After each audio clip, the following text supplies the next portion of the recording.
Limited. Proudly assembled in Ghana, driven by excellence.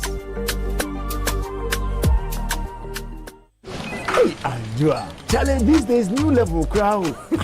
Where did you pass? Me, pass somewhere. I just switched for a better life. Hey. I switched for comfort. Look, your salary deserves better. Switch? Yeah. How do you mean? I switched my salary account to Fidelity Bank. Oh, okay. And that's my jackpot. I get higher loan amounts with lower interest rates, as well as personalized financial support. They gave me a loan to expand my side hustle, and the terms are just flexible. Wow. Your salary deserves better. Oh, my salary deserves better, pa. You see the way you are smiling wide? Yes, I will switch and smile wider. Your salary deserves better. Switch to Fidelity Bank today and enjoy lower interest rate, car and home loan, personalized financial support, and a smile that lasts. Switch and smile wider. Fidelity Bank. Believe with us. If I believe with us, Fidelity. If I know I day your side, Fidelity. You are listening to Citi 97.3 FM, the city's finest. There can be no other 97.3. No need to change. Keep it tuned to Citi. You're number one. Don't look no further. We've got it all covered. Citi FM. Good morning. Good morning. Good morning. Good morning. Good morning. Good morning, my neighbor. Good morning to life. Good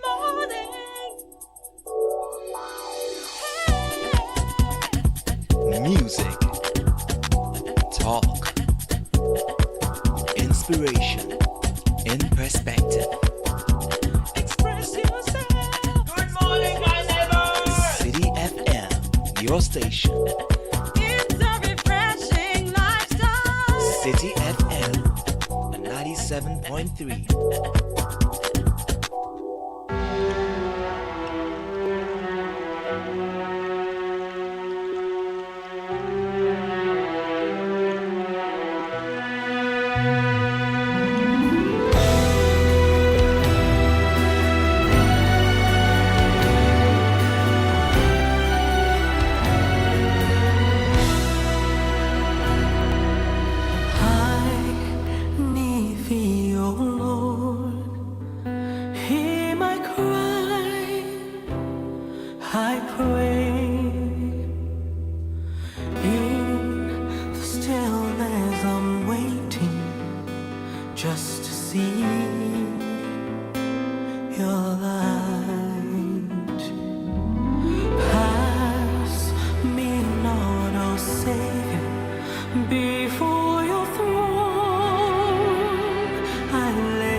Classical music is not dead, it is well and truly alive. With Lordina the soprano, a new one called Show Me Your Glory. When I'm weary, when I'm broken, my soul longs to see your face. I've seen your mighty wonders. I need thee, O Lord, hear my cry, I pray. Show me your glory, cover me in grace. Lead me, Lord, and I will follow to where your love overflows.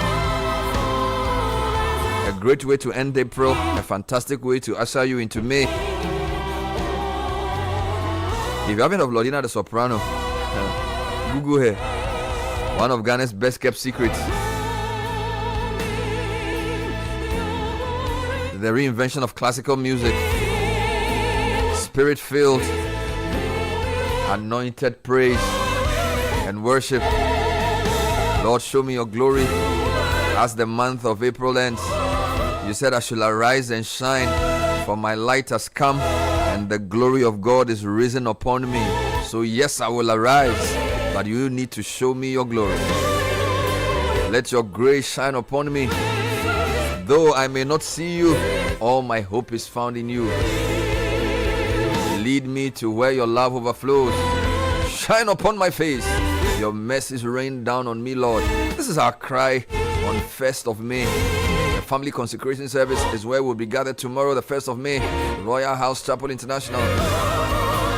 Families that pray together, stay together. Led by the Reverend Stephen Yanusom Wenga, Pastor Mauli Chikata, Pastor Fred McDavis, Reverend Andrews Nelson Awintia, Reverend Mike Noagbewanu, together with Pastor Mauli Benson. We've been doing this for decades and it's been a consistent place of prayer and power. Join us tomorrow. It starts at 6 a.m. and it's 6 hours non-stop.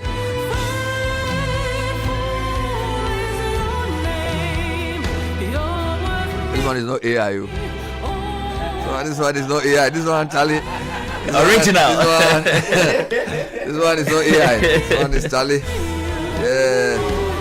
Says it's called Lordina the soprano. Yeah, man. Lordina the soprano. Yeah, man. Oh, Charlie. Do you have the name Lordina self, Charlie? It's really wild. Yeah.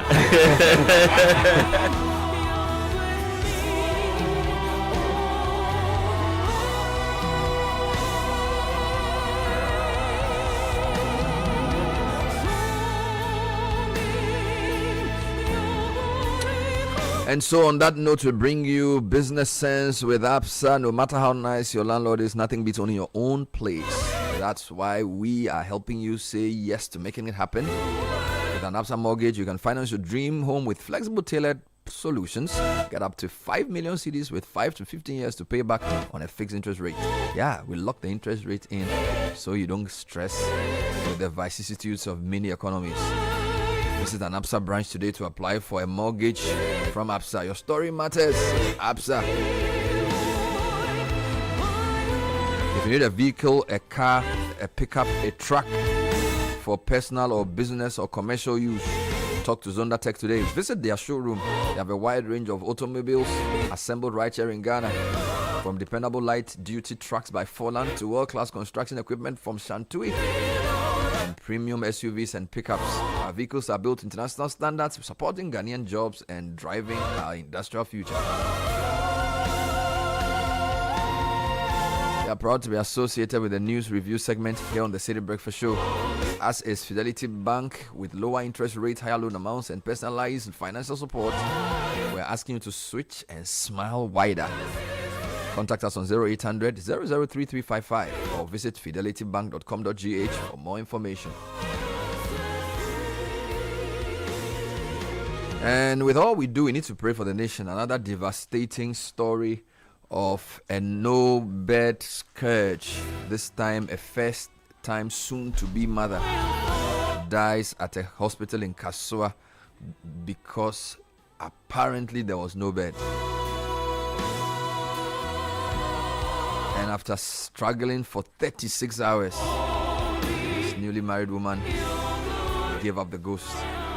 An inquiry has started. The region has instituted an inquiry to probe what happened there.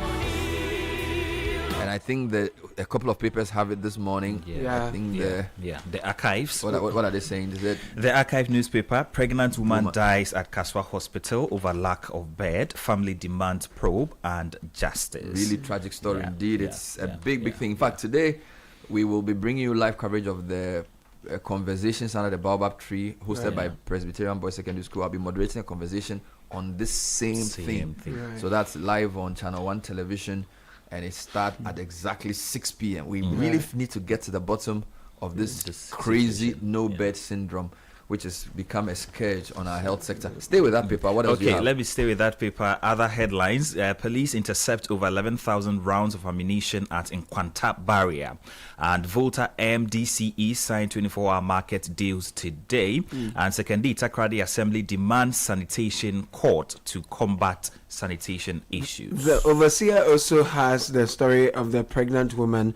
It says Kaswa pregnant woman dies after C-section request allegedly denied due to lack of bed. No military land handed to Ibrahim Mahama. Broja Jemfi is speaking here.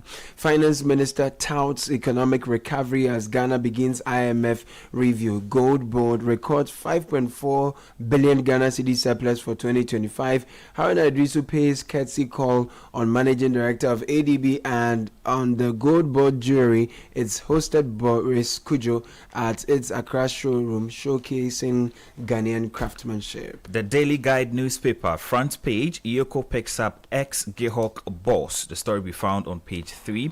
And then UCC lecturer, teaching assistant die in crash. That story came a bit earlier. And then Gold Board records $970 million revenue in 2025.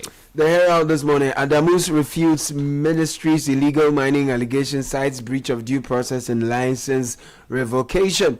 Defense Ministry debunks military land grab claim against Ibrahim Mahama. His 120 million Ghana cedi donation to soldiers housing project revealed. And media experts push practice to align with digital realities. We bring you details of that. Government to fast track $150 million coastal protection project in Volta region. The CDS has announced new welfare packages for soldiers and veterans. The Daybreak newspaper, Fugu directive caused stir in Ghana Navy. What's there exactly? Get the Daybreak paper to find out. And where the money day, minority demands disclosure on energy sector levy.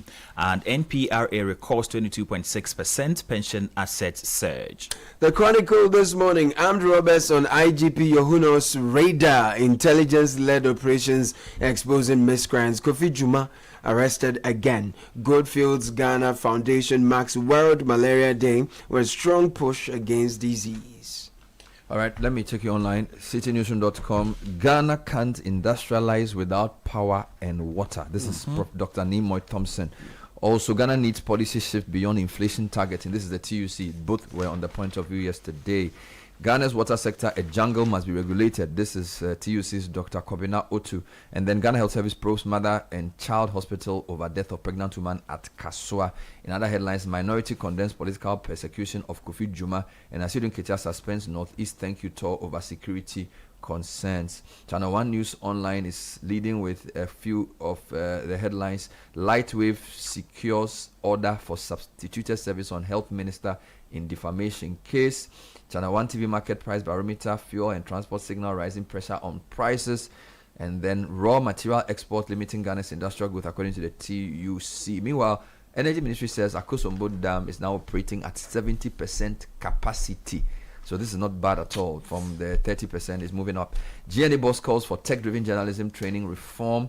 And Mahama says $150 million Waka Fund safe projects to continue. This is in relation to the coast and what's happening with erosion. My Joy Online, Joy Business Roundtable discussion on government economic narratives comes off today. Pastor 2 others reminded of attempts to bury baby alive. And then no Ghanaian killed in xenophobic attacks. Envoy debunks viral death claims. And then I think you read this morning on the news. Oil jumps to highest since 2022 after reports Trump to be briefed on new Iran options. It looks like that war is not ending anytime soon. And it's affecting all prices. The High Street Journal, Gersal was created to fix agriculture's risk problems, but farmers say they have never felt its impact. Very damning report on an institution that's quite important in the agri sector. Let's get into the details. Bernard, of I'll the stories. start with the Okay. pregnant woman who's died after CS request, cesarean section request allegedly denied due to lack of bed. This is the overseer, page number 4. A pregnant woman in labor has died after the mother and child hospital in Kaswa allegedly denied her request for a cesarean section due to a lack of available beds in its ward. The deceased, Opoku Abigail, according to her sister, had initially visited a private health facility for delivery, but was referred to the mother and child hospital after labor was prolonged. Now, the facility, however, requests by both patient and her relatives for a cesarean section were reportedly declined by hospital staff who cited the absence of an empty bed in the recovery ward. The family says Abigail died nearly 36 hours after arriving at the hospital with the baby still in her womb. Her death, which occurred on Sunday, April 26, adds to what relatives claim are several similar incidents at the facility. A sister of the deceased who spoke to Citi News is calling for a review of the hospital's operations, insisting their relative could have been saved if the request for a surgical intervention had been granted. Now, attempts to reach the medical director and administrator of the hospital for a response were unsuccessful, as hospital officials told Citi News' Central Regional correspondent that both were unavailable to comment. An update on this: the Central Regional Health Directorate of Ghana Health Service say they've set up a committee to investigate what you just read. In a statement dated April 29, which is yesterday, the directorate said the matter is being treated with utmost seriousness, quote unquote, adding that a dedicated committee has been formed to conduct a full investigation. Now, let me just read portions of the statement. The Central Regional Health Directorate wishes to inform the general public that it has become aware of the unfortunate maternal death that occurred at the Kaswa Mother and Child Hospital. We extend our deepest condolences to the bereaved family, loved ones, and all those affected by this tragic loss. The statement said the committee comprises reps from the Cape Coast Teaching Hospital, the Trauma and Specialist Hospital, Greater Accra Regional Health Directorate, Regional Coordinating Council, and Office of the Attorney General. So they have to carry out a thorough blah, blah, blah, blah, blah. We don't even know if the Health Ministers Committee investigating Charles Emisa issue, whether their report is out. The minister said to us that the report will be out. That committee is going to be set up again. Well, the culture is deep and it's a big issue. So Yeah, we'll come back to it later on the show. Let's get into other stories. Let's get into other stories. Remember, a few days ago, there was a story where a couple went missing. Now, Ghana Police Service has arrested 2 persons, and the story is in the Daily Guide, page 13. The Missing Persons Unit of the Ghana Police Service has arrested 2 suspects in connection with the reported missing couple, Dr. Jesse Amwa and Mrs. Elizabeth A.C. Amwa. On April 22, 2026, Ghana Police received a complaint that the couple had not been seen or heard from since March 23, 2026. Now, a team comprising officers from the Missing Persons Unit, Anti-Robbery Unit, and the Crime Scene Management Team immediately took over the investigation into the case, and the suspects have been arrested, 2 of them, and are assisting with ongoing investigations as intensive efforts continue to locate the missing couple. The Defense Ministry has debunked military land grab claim against Ibrahim Mahama. This is the Herald, page 2. Deputy Minister of Defense Ernest Buja Jemfi has rejected what he described as false and malicious reports alleging that military lands have been handed over to Ibrahim Mahama, the brother of President John Dramani Mahama, for private development. In a Facebook post on Wednesday, 29th April 2026, Mr. Jemfi dismissed the claims as fake news, insisting that no such arrangement exists. The allegation has featured prominently on some NPP-affiliated social media pages, which claimed, breaking 27th April 2026, government hands over military lands at Burma Camp Chado, an airport, to President Mahama's brother Ibrahim Mahama to redevelop at an undisclosed fee. In response, the Deputy Defense Minister shared a 3 minutes 41-second video of the Burma Camp Redevelopment Project fundraising luncheon, which was attended by the Chief of Defense Staff, Lieutenant General William Ejapong, and other senior military officers. It goes on to say that Mr. Ibrahim had generously donated 120 million Ghana cedis for 10 blocks of 16 units each as part of the replacement program. All right. All right. Still on security matters, the Ghana Police Service has intercepted over 11,000 rounds of ammunition at Nkwanta barrier. It's Where a is this? pretty Nkwanta barrier. So this is in the OT region? In the OT region, exactly. And so the concern really is what these weapons could have been used if they were not intercepted. And the interception occurred during a routine check when officers stopped the Man Togo cargo truck traveling from Accra to Damanko in the Nkwanta North District. Now, a search of the vehicle led to discovery of more than 11,000 rounds of ammunition and a foreign-made firearm. The items received included 7,000 AA cartridges, 3,000 BB cartridges, and 1,124 rounds of AK-47 ammunition, among others. President Mahama has assured residents of coastal communities that funding for the West Africa Coastal Areas Management Project or program, the WACA, remains secure despite delays affecting some externally funded projects. Now, the President said this yesterday, April 29, during a visit to tidal wave hit communities in the Volta region. The inspection tour followed reports of recent sea incursions that have displaced residents and damaged property, raising renewed concerns about coastal vulnerability. So the President said the $150 million earmarked for the WACA project had been protected and will be used for the intended purpose. Now, where did he visit? So this project is supported by the World Bank, a regional initiative designed to address coastal erosion. Now in Ghana, the project targets key areas along the eastern coast, including Ketu South and parts of Angloga, where recurring tidal waves continue to threaten livelihoods and infrastructure. The President reiterated government's commitment to completing ongoing coastal defense works and expanding protection to high-risk communities. Community members have not been happy with the slow pace of the project. Some were wearing red when he came there.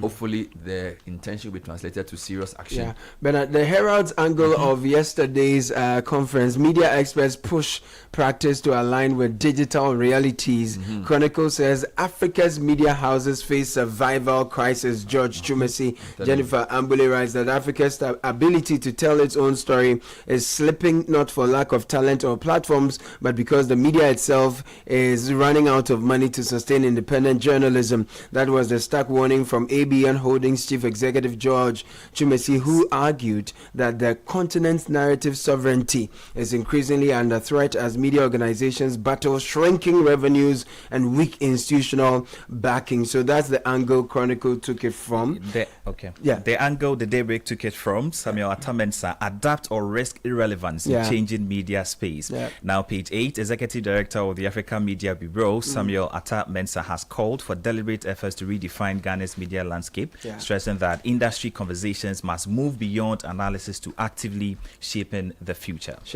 Let's come to something else. Ghana can't industrialize without power and water. This is Dr. Nimoy Thompson yesterday on the point of view. The chairman of NDPC has raised concern about what he described as critical link between infrastructure, particularly electricity and water, and Ghana's economic growth, warning that lapses in key sectors could undermine industrialization. Speaking on the point of view yesterday, Dr. Nimoy Thompson said electricity remains central to economic expansion, noting that power consumption is often used as a measure of growth in modern economies. He also said that GDP growth without growth in power sector is really meaningless, and without growth in jobs and employment is also meaningless. He criticized the performance of Ghana Water Limited, accusing it of inefficiency and deviation from its core mandate of supplying potable water for households, industry, and businesses. Quote, the negligence and impunity by those who should be producing water and the fact that they've deviated from their core mandate, and I'm talking about Ghana Water Company, citing the company's own performance targets. He noted that Ghana Water had committed to reducing water losses from 45 to 25% between 2022 and 25. Instead, the losses have rather increased. Dr. Thompson further criticized the company's decision to venture into sachet and bottled water production, arguing that it deviates attention from its primary responsibility and places it in direct competition with private businesses. And then the TUC's rep on the show also supported this and felt that there was need for better investment in the water and power sectors to allow for better efficiency. Talking about the power sector and utility matters, the minority has filed for an RTI, and led by the first deputy minority whip, has formally demanded detailed disclosure on billions of cedis collected under Ghana's energy sector levies.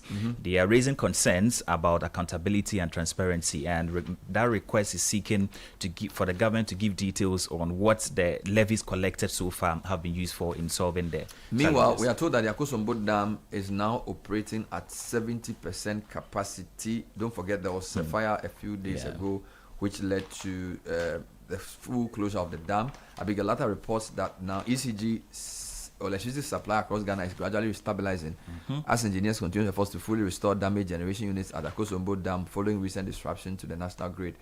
The Ministry of Energy and Green Transition says the recovery process has reached a key milestone, with the facility now operating at 70% of its installed capacity. Richmond Roxon, spokesperson of the ministry, told Eyewitness News that partial restoration has significantly improved the power outlook for homes and businesses, and said the technical teams are still working to bring the remaining units back online with focus now resting on the 5th unit. Okay. Now, Kofi Jumah arrested again, this time by Iyoko. Jennifer Ambule, The Chronicle, page number 3. Former Managing Director of Gihok Distilleries Company Limited, Maxwell Kofi Jumah, has been arrested by the Economic and Organized Crime Office, Iyoko, in connection with an ongoing investigation into suspected financial irregularities. Sources within Iyoko indicate that Kofi Jumah was picked up on Tuesday, April 28, 2026, and is currently in the custody of the agency. The arrest follows a recent operation at his private residence in Kumasi, which investigators believe is linked to a broader probe into alleged breaches of public financial management protocols during his tenure at Gihok Distilleries. Okay, there is this editorial in the Daily Guide that caught my attention. It says, "Wake up, security details." Now, at page 4 of the Daily Guide, in Ghana, many things are taken for granted, more so when these fall within the security realm. That is why when there is a surge in the influx of youth from Niger to the country, most of them engaging in Okada business in both Accra and Kumasi, as it is the reality today, eyebrows are hardly raised. In the face of this reality, we the non-state actors and our compatriots employed to manage national security think there is no cause for alarm. In fact, out of ignorance, some see the economic migrants yet security threat as originating from the northern part of Ghana, therefore citizens. Unfortunately, that is not the case. The ease with which these youthful Nigerian nationals migrate to Ghana without hindrance point at a security challenge poses a serious security challenge to the country. Let me take you to the Ashanti region and talk about road infrastructure and its best. Anani writes from Kumasi in the Chronicle that the roads minister inspects Asukwa Santasi bypass and Swami interchange projects. The minister for Roads and Highways, Mr. Kwame Gavin Sagboja, has commended contractors working on the Asukwa Santasi bypass and Swami interchange projects for the progress of work so far. During an inspection of the project sites, the minister expressed satisfaction with the work done and urged the contractors to complete the projects on schedule to ease traffic congestion in the city. He praised Joshop Construction for its dedication, noting that delays on such critical projects would have had far-reaching consequences. The Herald lead story is on this Adamus matter. So this is like the 3rd or 4th day of the story. The latest angle is that Adamus has refuted claims of his involvement in illegal mining following news of revocation of the company's license by the Ministry of Lands and Natural Resources. In a press statement dated yesterday, the indigenous Ghanaian firm rejected the allegations, instead pointing to what it described as a failure by authorities to adhere to clearly established legal procedures governing the extractive sector. The company added that it remains fully compliant with regulatory obligations and continues to operate within the mining framework of outlined in Act 703. So there's a photo of the Minister for Mines, the CEO of the company and journalist, and then the CEO of the Minerals Commission, or in the Herald newspaper. Okay, I think there's a good news here for the Ghana's oil sector. I know recently oil production has been declining, but this announcement says the first onshore petroleum exploration in large scale is set to start in the Botane Basin. Ghana National Petroleum Corporation sources indicate that the exercise will span 100,000 square kilometer, bigger than all offshore blocks in Ghana combined. GMPC says it could be Ghana's next big thing in oil and gas. It shouldn't be good news. They should do go and pollute the water in the name of looking for oil. We beg you. I'm not sure I'm excited about that. You know, some of these things we have to be careful. You know, Kale, let me come back to you. Bernard, I'm Roberts on IGP Yohuno's radar intelligence-led operations exposing miscreants. John Bediakon writes that the Chronicle's independent investigation has uncovered that Inspector General of Police Mr. Christian Tete Yohuno has earned a reputation as a results-driven law enforcement chief whose leadership is anchored in intelligence-led policing. Now, across regions, Mr. Yohuno is widely described by both the public and security analysts as a commander whose active intelligence network often intercepts conspiracies before they escalate. Under his watch, the Ghana Police Service has been credited with dismantling several criminal gangs with coordinated operations targeting armed robbery syndicates and land guard networks, among others. It goes on to list some of the operations they have foiled and some of the people they've arrested. Details on page number 3 of the Chronicle. Two very important stories on Agric in the High Street Journal. Ghana's banking sector turns its back on agriculture. Smallholder farmers are paying the price, and it says a 710 billion CD credit gap between the service and agricultural sector reveals a structural bias that is quietly undermining Ghana's food economy. And the story says Ghana's banking sector has developed a pronounced and widening preference for lending to the services industry of agriculture, with the credit gap between the two sectors now estimated at over 700 billion cedis. The disparity was uncovered by the High Street Journal through the analysis of sectoral credit allocation patterns. And then they've been talking to some people. Then the other related story is that Gersal, which was set up to fix this, according to the High Street Journal, doesn't seem to have achieved too much. It says Gersal was created to fix agriculture's risk problem, but farmers say they have never felt its impact. So a state institution designed to de-risk agricultural lending remains largely unknown to the farmers it was established to serve, raising questions about implementation and outreach. Now, the institution was designed to serve as an intermediary, absorbing a portion of the credit risk on agricultural loans and thereby making it more commercially viable for financial institutions to extend financing. Yesterday, Dr. Nimoy Thompson showed us a chart on the sectors that banks lend to. Agric is way down. So we're still learning to commerce for imports and that kind of thing. There has to be a concerted effort to promote agriculture and manufacturing. Those are the two things that did you also speak about urban planning? He did. But if you look at the sectoral emphasis of lending, 16% is to commerce and finance, manufacturing gets 11%, construction 8%, import trade 7.6%. So if you add import trade to commerce and finance, that's over 25%. Agric gets only 4.2% of business credit distribution. So export trade gets even less than 1%. So we need to put our money where our mouth is. Can I bring you a quick story from the international front? Yes, France urges citizens to leave extremely volatile Mali as soon as possible.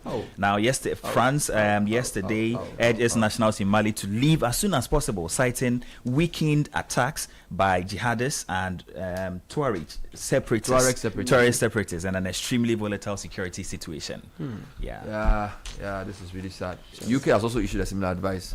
We should go and support our colleagues in Mali. That's what we should be doing here. Thank you, gentlemen. That was a newspaper review. Coming up next is the City Business News. This is the City Breakfast Show, the city's biggest conversation. Join the conversation on the City Breakfast Show on Facebook at facebook.com/City97.3, Twitter at twitter.com/City973, and Instagram at instagram.com/City973 with the hashtag CityCBS. Unleashing the power of relevant radio. This is City 97.3. City Business News at 7. Neil Atelati is here with the details. Good morning, Neil. Good morning, Bernard. Welcome to the breakfast edition of City Business News right here on 97.3 City FM, proudly brought to you by MTN, EcoBank and Valex. Coming up, job hiring loses momentum as advertisements reduce despite economic stability. Also, inflation outlook for emerging economies like Ghana could see a reversal over global pressures. Details from the latest report released by the World Bank. Much later, Ghana nears IMF exit with the government signaling next phase of reforms backed by the ongoing final review by the IMF mission team.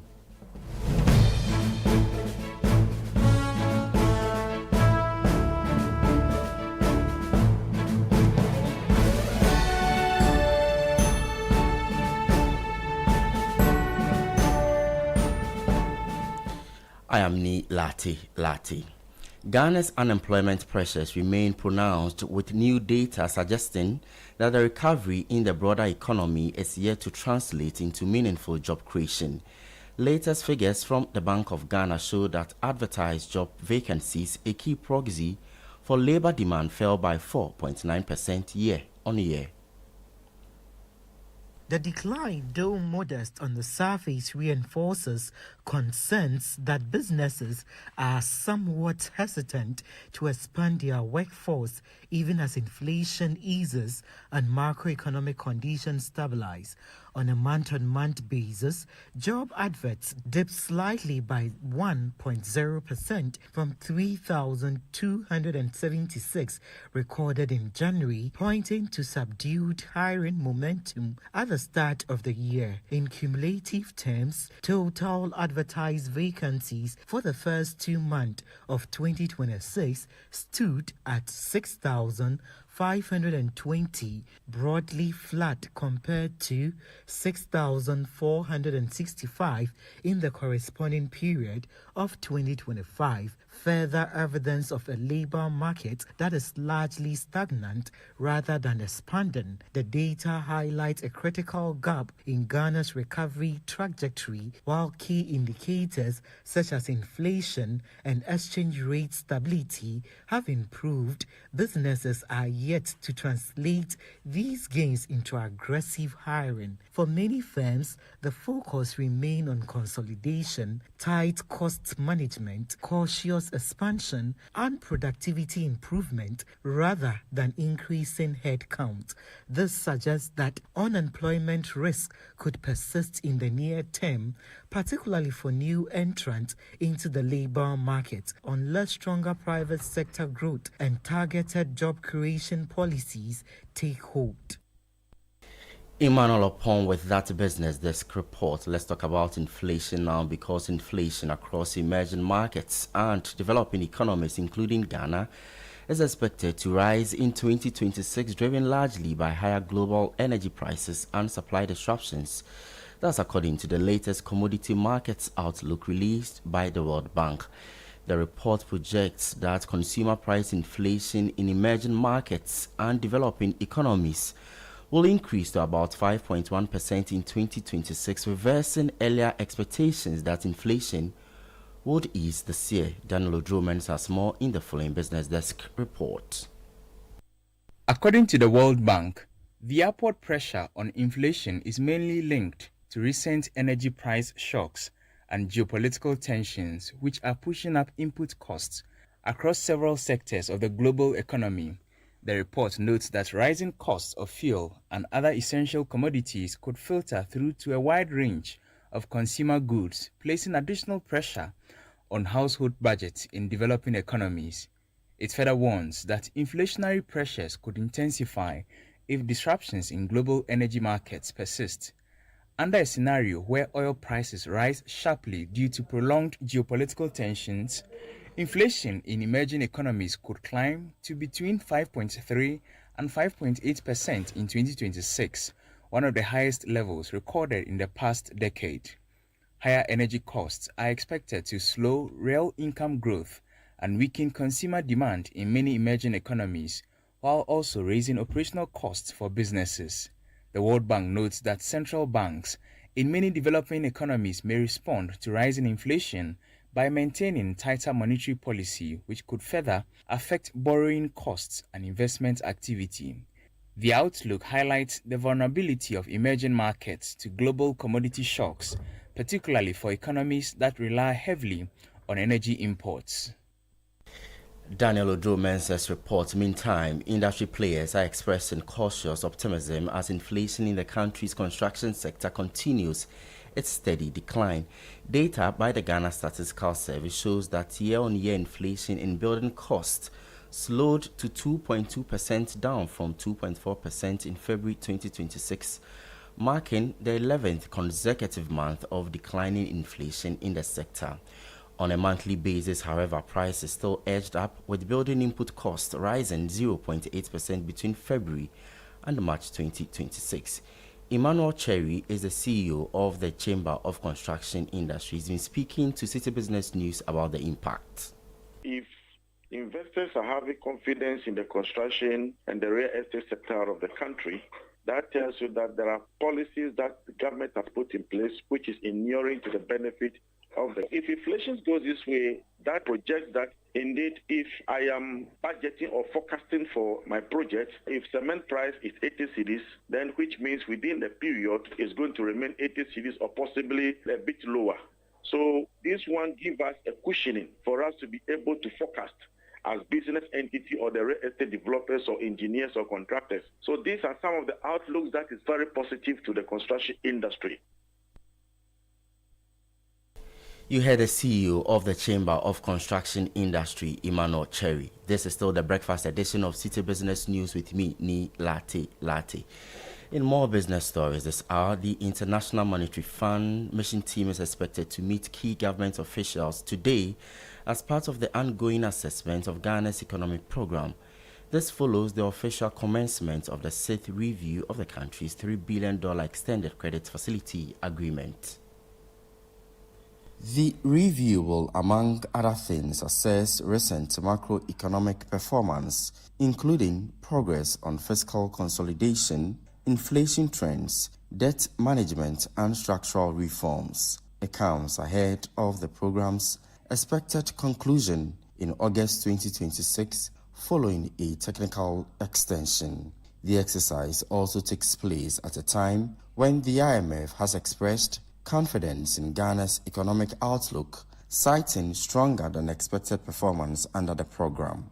The outcome of the review will determine whether Ghana qualifies for the last disbursement of approximately $360 million, subject to the approval of the IMF board. So far, Ghana has received about $2.67 billion since signing onto the program in May 2023. And now, after tracking household staples, protein, and fresh food prices, the Channel 1 TV Market Price Barometer now turns its attention to energy, transport, and utilities, the underlying cost drivers of price determination in the economy. Data from this index shows how cost pressures are transmitted beyond the pump prices and into everyday goods and services.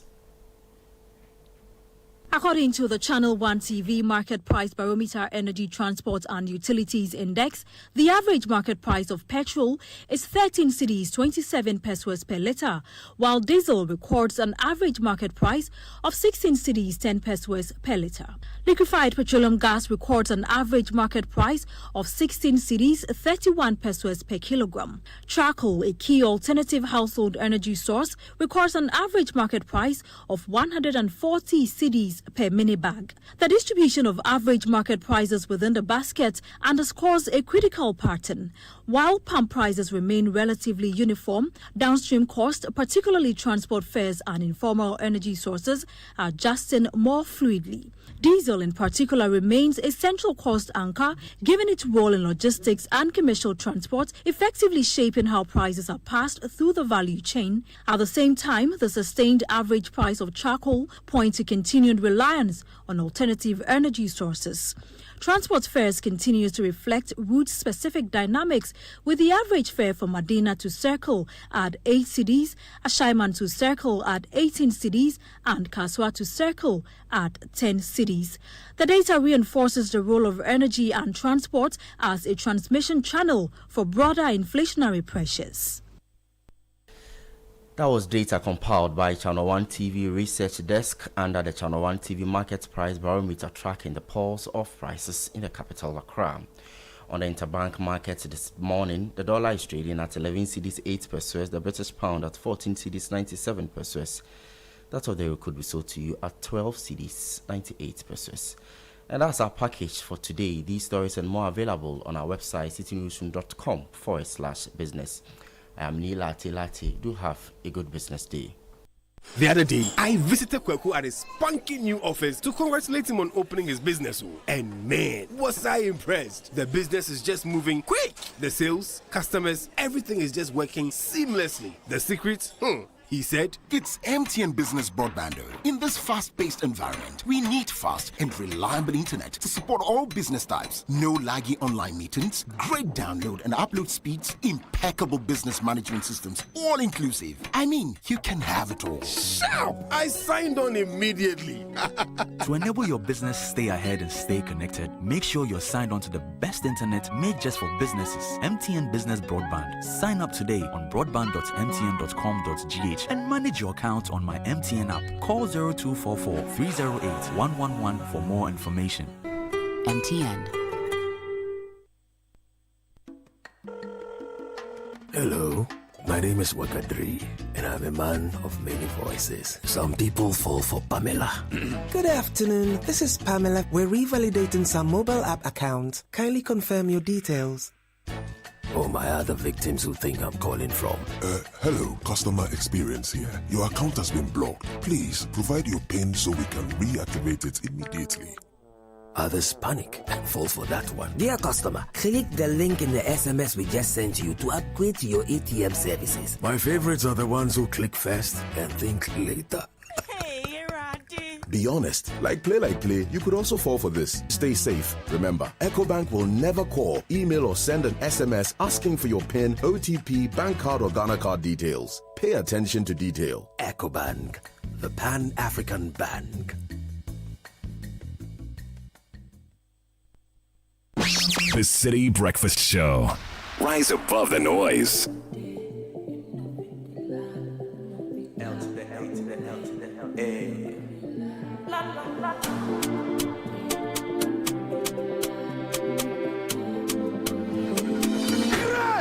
Help me make I know they talk much. I wanna be. It's 12 after 7. Gabby Affairs here with kickoff. Nila Latte just went by with the business news that was brought to you by MTN and EcoBank. Obia Adjenidia, you know how we do it. When you cross over, you graduate, that big win, your new arrival, your people dust you with powder. That's exactly what's happening right now thanks to MTN. People are upgrading to 4G, and trust me, the powder is flying everywhere. Grab the brand new HMD Arc for just 899 Ghana cedis and enjoy free 2.5 gigabyte data every single month for 6 months.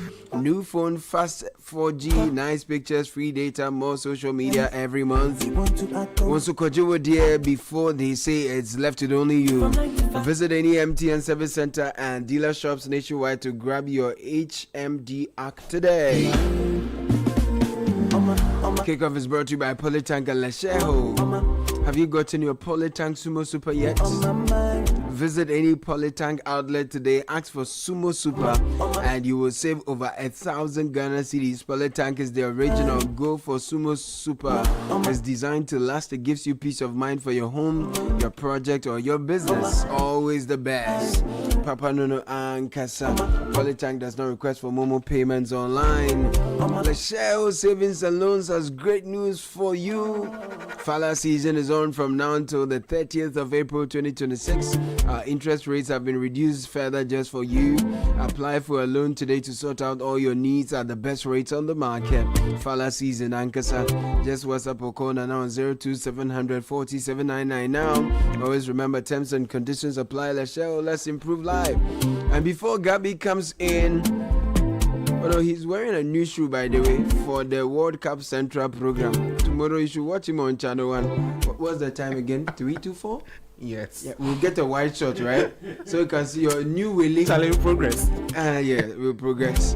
If you want to big up like Gabby is bigging up, let Republic Bank help you big up. Welcome to the Republic Verse, where your money, your business, and your dreams level up. Own your dream home with Republic Bank mortgages. Grow faster with SME and corporate banking solutions. Run your daily finances smoothly with retail and commercial banking products.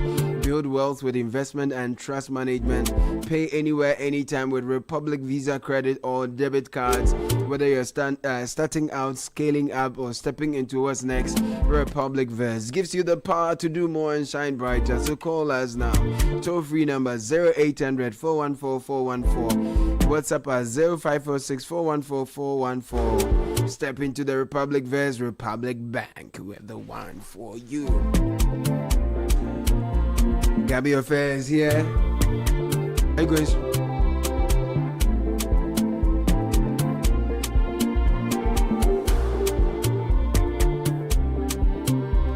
You know, it's the solar panels. They come from this one. That's in the Hey, Caleb. Where you can't get new Willie on top.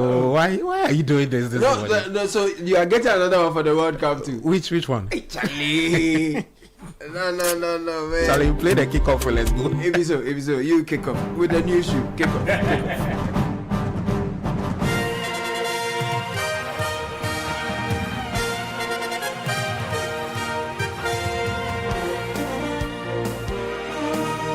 Right, welcome aboard to Kickoff right here 97.3. Thursday, April 30, 2026. Coming up in the next 10 minutes. It's a penalty kick. It's a penalty kick. This is from 5 taken this season. This to level it up. And he does. It's 1-1. That wasn't a penalty, it was a catapult. Right, Atletico Madrid and Arsenal played out a competitive 1-0 draw In the first leg of the UEFA Champions League semi-finals, the Gunners extended their unbeaten run in this year's tournament to 13 matches. So they've won 10 and they've drawn 3. Reactions coming up, plus some more reactions from the sports minister regarding Carlos Queiroz, and then some arm wrestling as well. Kickoff is proudly brought to you by Polytangana and Lesheho. Let's improve life.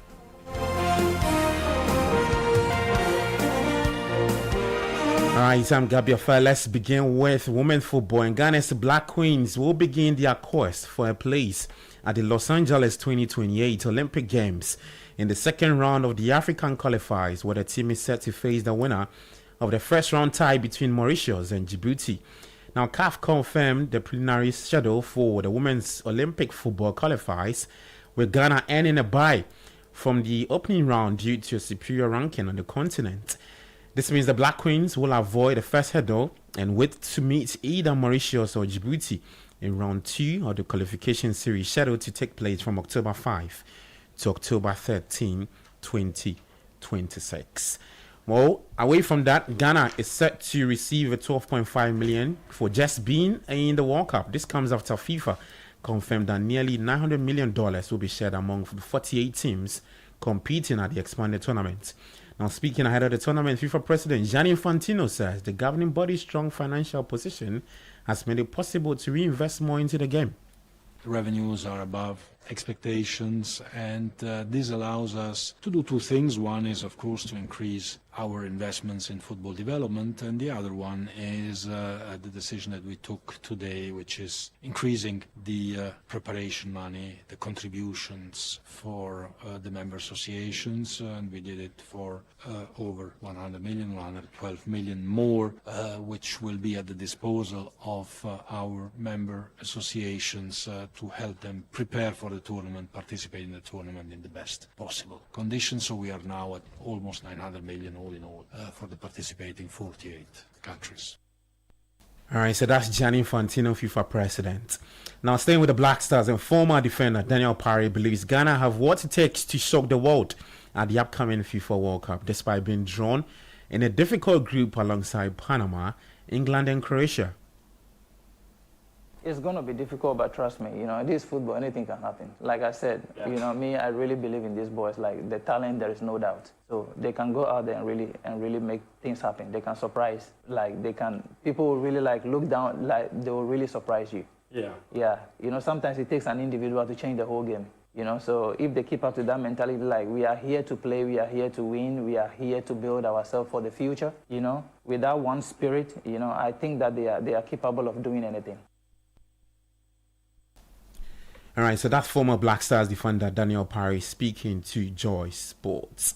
Now, the Ghana Football Association has announced the timeline for the 2026-2027 Premier League season. The new campaign will commence over the weekend of September 4 to 7, 2026, and will run through to May 28 to 31, 2027, in line with the Football Association's approved 2026-2027 football calendar. Now, as with the current formats, league matches will primarily be played on weekends, while midweek slots will be reserved for only outstanding fixtures. Now, away from football, the Ghana Arm Wrestling Federation announced a new sponsorship deal with Next Level Energy Drink ahead of the 15th African Arm Wrestling Championship, set to take place at the Borteyman Stadium on Friday, May 1, 2026. Now, the partnership was officially unveiled at the ceremony on April 29, Wednesday, where officials outlined the significance of the deal to the growth of the sport in Ghana. Here is more in this report. As part of the agreement, the Federation will receive a cash package of $45,000 in addition to product support from Next Level Energy Drink, providing a major boost to the organization of the continental event. President of the Federation, Charles Osei Esibe, expressed his delight at securing the partnership, describing it as a step forward for arm wrestling in the country. And everything arm wrestling is going to the next level with Next Level Energy Drink. Today we announce a sponsorship of $45,000 for the Africa Arm Wrestling Championship from Next Level Energy Drink. We hope that we grow brands together.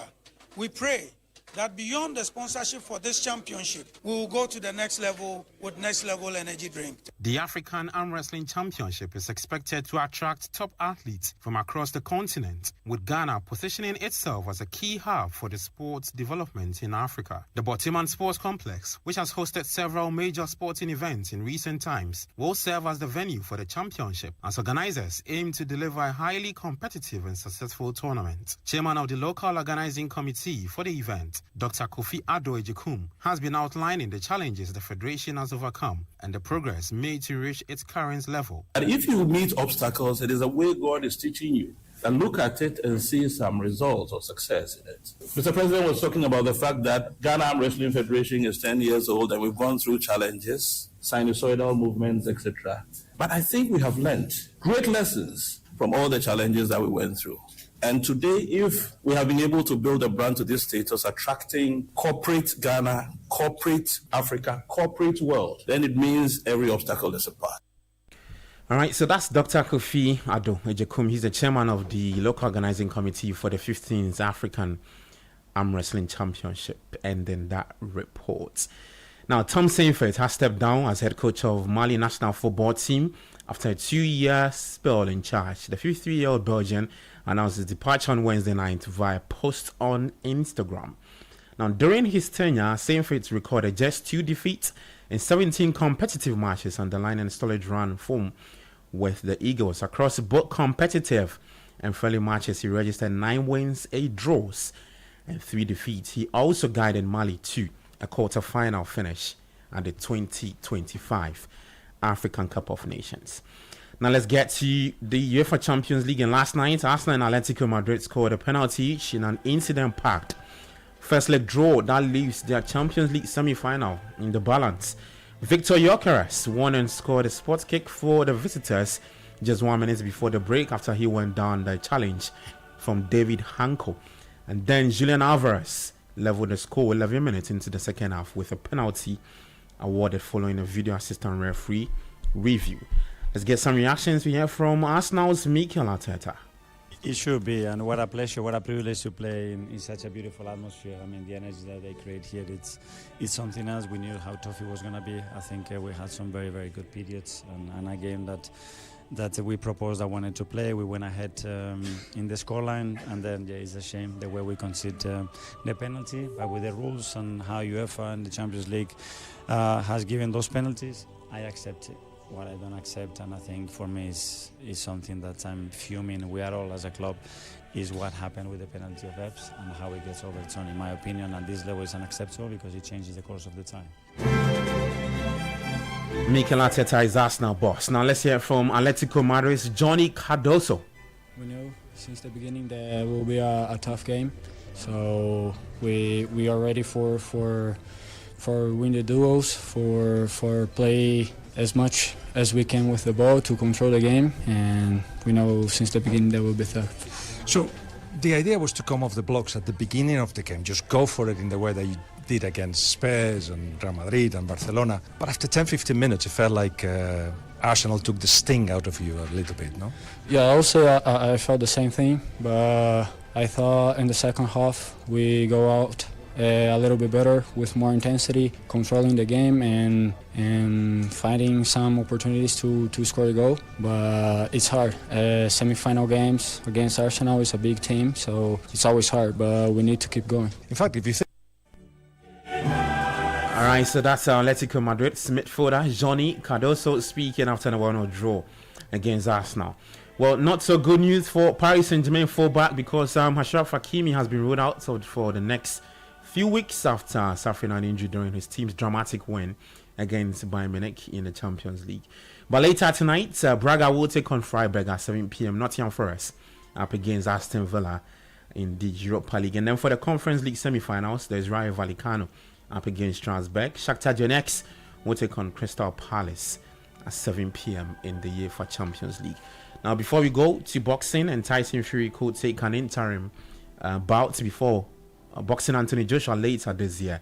The Fury versus AJ showdown is set to take place before the end of 2026, but Joshua will have a warm-up contest on July 25 in Riyadh. So we'll keep you posted regarding that story.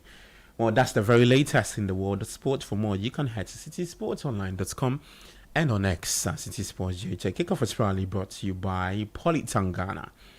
Let's share hope. Let's improve life. I'm Gabi Ofa. Enjoy the rest of your day. Take care and bye-bye.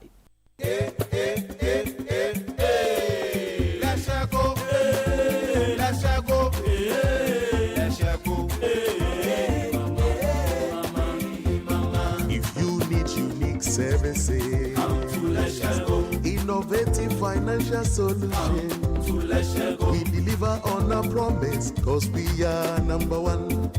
Let's share go, we improve your life. Let's share go, let's share go, let's share go, hey mama, hey mama, hey mama. Even when you're stuck with nothing, come to let's share go. No matter your situation, come to let's share go. Let's share go, we improve your life. Let's share go, hey, let's share go, hey, let's share go, hey mama, hey mama, hey mama. Let's share go, we improve your life. Papa no no, papa no no, papa no no, papa no no, papa no no, Ankasa.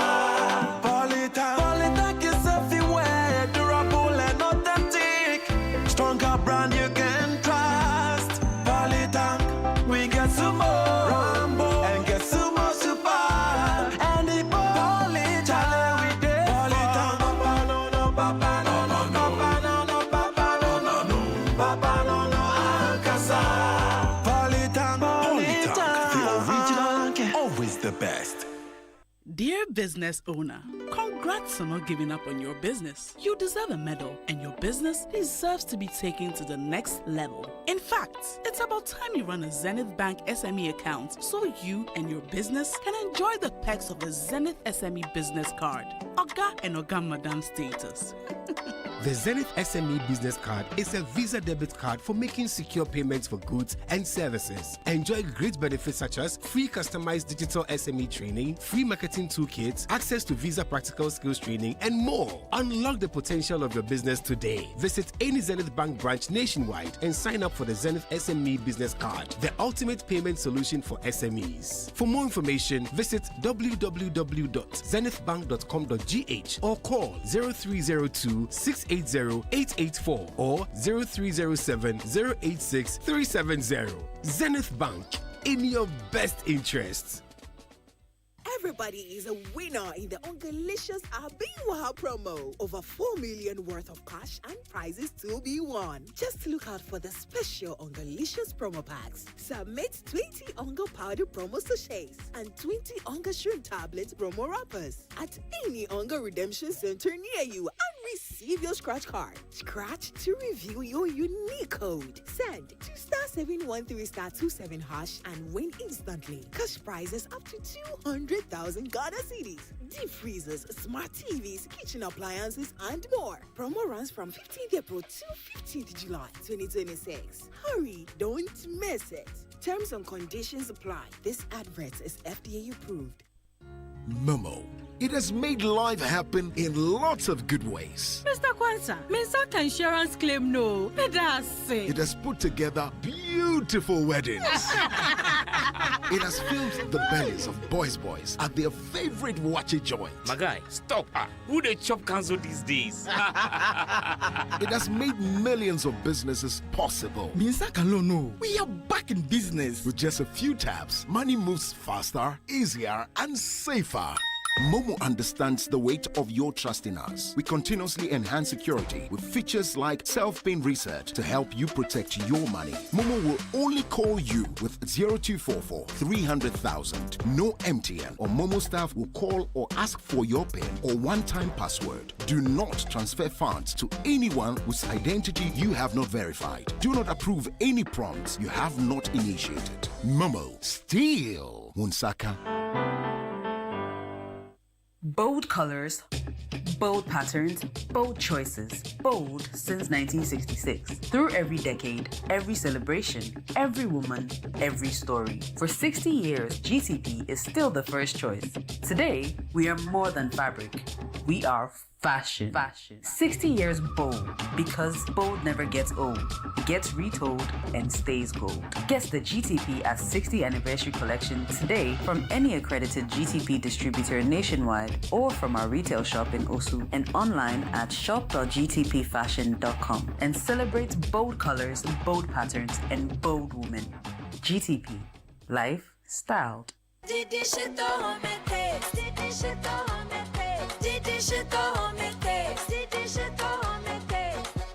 Enjoy homemade taste of Shito always with Didi Shito. Made with carefully selected ingredients, no preservatives, no colorants. Preservative just helps us spice. That's how we taste. Spicy we eat. Didi Shito, if you need. This advert is FDA approved. Join the conversation on the Citi Breakfast Show on Facebook at facebook.com/Citi97.3, Twitter at twitter.com/Citi973, and Instagram at instagram.com/Citi973 with the hashtag CitiCBS. This is the Citi Breakfast Show, the city's biggest conversation.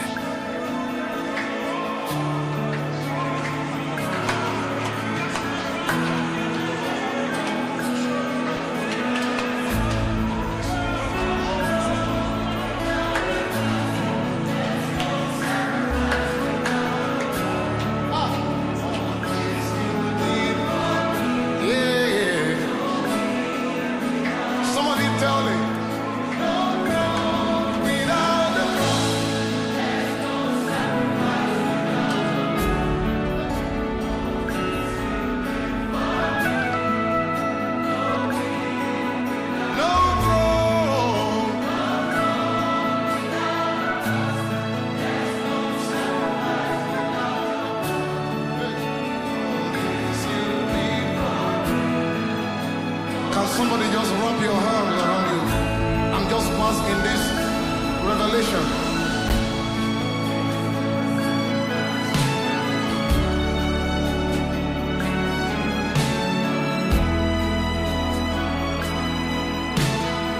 You better tell him.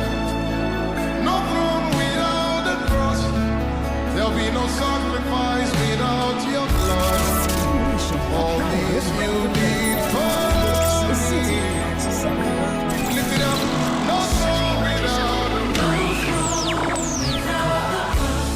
There's no sacrifice without your blood.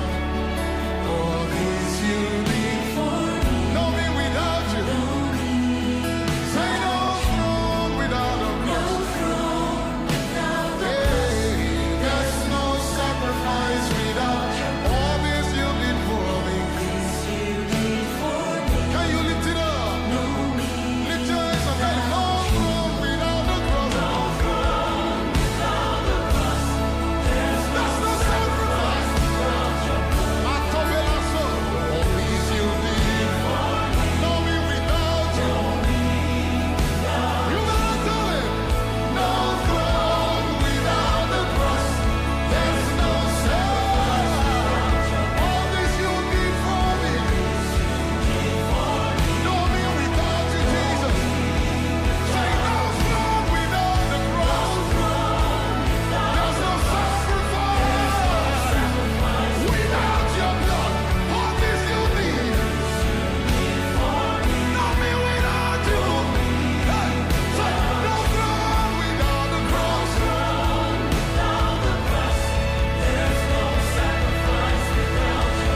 There's no sacrifice. No me. Lift it up. No throne without the cross.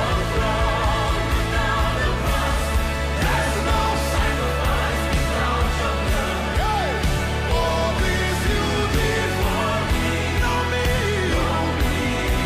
Say no throne without the cross. No throne without the cross. There's no sacrifice without the blood. All these you did for me. No me without you. Powerful song by Dunsin Oyekan. A reminder that everything of value has a price. And we've been using that to encourage ourselves in the seasons of prayer in this month of April. And we'll be discussing briefly what to expect tomorrow at the family consecration service. Before this, happy birthday to my dear wife Joanna Jigbodi Abam. Thanks for being such a great blessing and a strong pillar to us. I'm deeply grateful for your heart following me to Mozambique as a missionary, returning with me to Ghana and walking faithfully through the many journeys along the way. Thank you for your patience, love, and your unwavering support. Jigbo, I love you and I'm truly blessed to be your man. From your twins, Obadiah and Obededom, and Othniel Dag, we say God bless you. A long message from Reverend Caesar Abam, Glory House Life Center and Ghana Free Zones Authority. To his wife, Joanna Jigbodi Abam, happy birthday. Also wishing happy birthday to a special woman who breaks boundaries, Dr. Mary Eyim Segbefia, head of Radio and TV Production Department, Unimark Institute of Film and Television, formerly called NAFTI. Yesterday she was at our Media Convergence Conference. So Dr. Mary Eyim Segbefia, this is from all your students, your alumni and faculty members. One of your students is Akosia Otre. And another one coming in.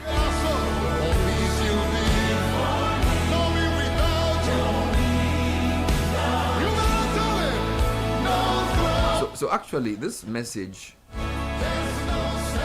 the message I read from Reverend Caesar Abam, today is his birthday as well. Oh. So he shares a birthday with his wife.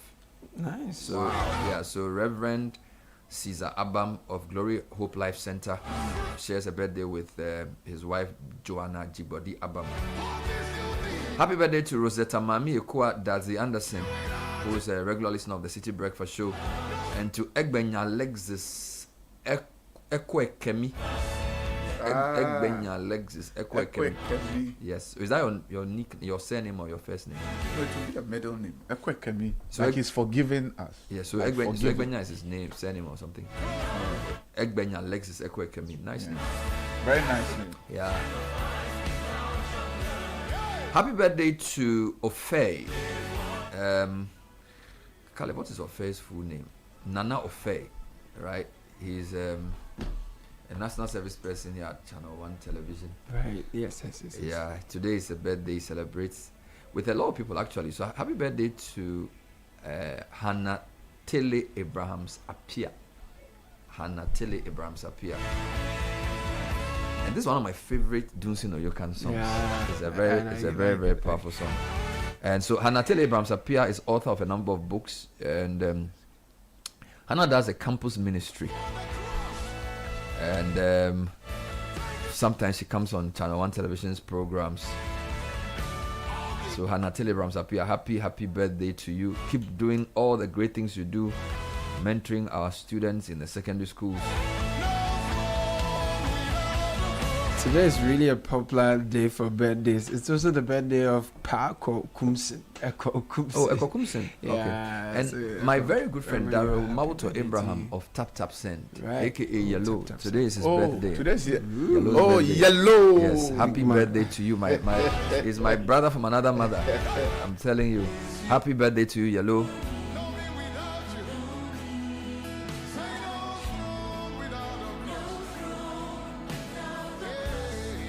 A few more coming through. Today is the birthday of my mom, Mrs. Emilia Abeka Hayford, aka Ashele B. Ashele Dodowa, founder of Yele Delight in Tema Newtown.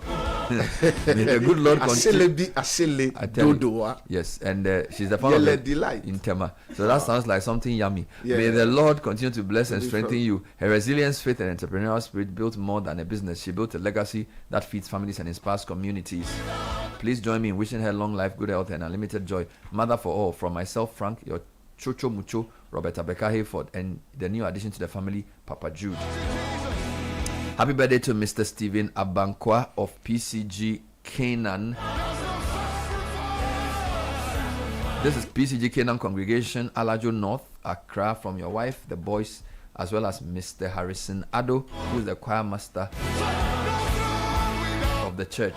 So Mr. Stephen Abankwa, happy birthday to you.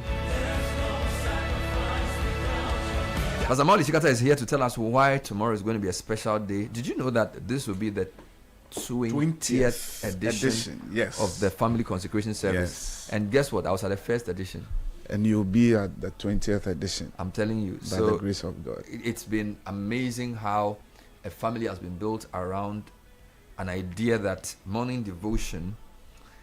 So the radio is not just like preaching, it's morning devotion, right? Yeah. So it's a family thing. Yeah. Come with your family, tune in, read the Bible together, pray together, stay together. It's a very different approach. And I've been impressed. We've been able to keep it for 20 years because, it's very easy to say, look, 6 o'clock, Caleb, come and preach. 7 o'clock, Sheba, come and preach. 8 o'clock, Godfrey, come and preach. But to have the same team consistently do devotion, I mean, Mauli, I don't know. We thank God for His grace, but we also acknowledge the leadership behind what goes on This Is Your Day, from Samens to Pastor Wengam and the rest of the pastors who provide the direction for what we do every morning. And for 20 years we've done this, and for me, when I meet people and they are so looking forward to 1st May, it tells you of the impact in the lives of our listeners and how they take it very, very important. And so we are looking forward to tomorrow at the Oil Dome of the Royal House Chapel. So this event is a prayer time, right? It's prayer. It's like what you call a prayer chain.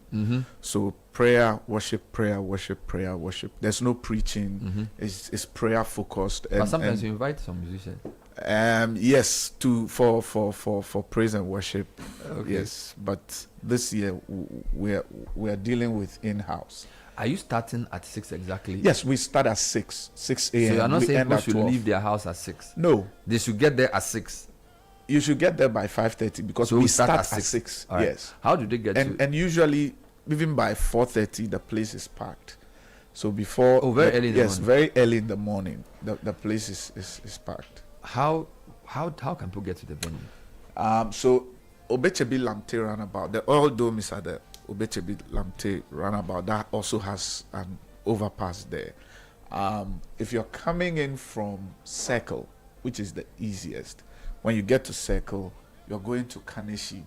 So you can take a Kaneshi car? Yes, so after Audome, the next stop is where you get down, which is the Obechebi Lamte Runabout. And then you see a huge auditorium there. But if you're coming from the Kaswa area, you come through Kaneshi, like you're going to the Graphic Road, then you turn left. You see the Oil Dome there. At the runabout, you turn left. So the runabout is like an intersection. So you see it. You can't miss it. You see it. You can't miss it. One goes to Abosokai, the right goes to Abosokai. If you're coming from Kaneshi, the right goes to Abosokai, the left goes to Circle. Those who are driving to... Yes. It's very easy to enter. It's very easy. It's very easy to do a U-turn. Enough parking? Enough parking. It's a huge facility. It's a huge facility that has good Who are the parking pastors space. leading the prayer this Friday? The pastoral team led by Reverend Wengam, Reverend Fred McDavis, Reverend Michael Kwame Noagbewonu, Andrews Nelson, Awintia, Mauli Benson, Joe Sapong, and myself. Wow, 7 of you. There. Yes. Amazing stuff. Amazing. And what should people bring along? So over the years, we provide... So the service ends with like an anointing time. So we have an anointing service. Over the years, we provide that. But tomorrow we are asking people to, if you can, come with your own bottle of anointing oil. We'll pray over it for you. You anoint yourself. But people will be many. Yes. Last year was heavy for us. So is the place big enough to contain all the people coming? So far, yes. The place is huge. And they also have space outside. Space outside, and so we're in good space to be able to contain the crowd that will come tomorrow. By the grace I of don't see no Yoka mood. So don't go away. Let me do a few more birthdays. This is Nago Day. But you understand what Nago Day means? You know the funny thing. So my sister who made me like this song. So my sister Valeria, she says this is one of her favorite songs. Nago Day is thank you. Hausa. Yes, it means thank you. I know you speak Hausa better than me. As for Nago Day, I know. Happy birthday to my mentor and my most admired friend Gladys Short. May she continue to live to inspire us. Coming from Bridget Jogbenuku to Gladys Short. Happy birthday to my pleasant wife and adorable mother of my sons, Mrs. Faustina Ekua Tofa, coming in from Raymond Nuokbo to Mrs. Faustina Akua Tofa. Her smile, literally the cutest thing I've seen in my life. Number 62426. So much love for you, my pleasant wife. Warm birthday greetings to the love of my life over 17 years, Mrs. Susanna Ama Ouswa Mbro. Coming from Papa J, Jolene, Ethan, Lisa, and Karen Sisi. I hope I got those names right.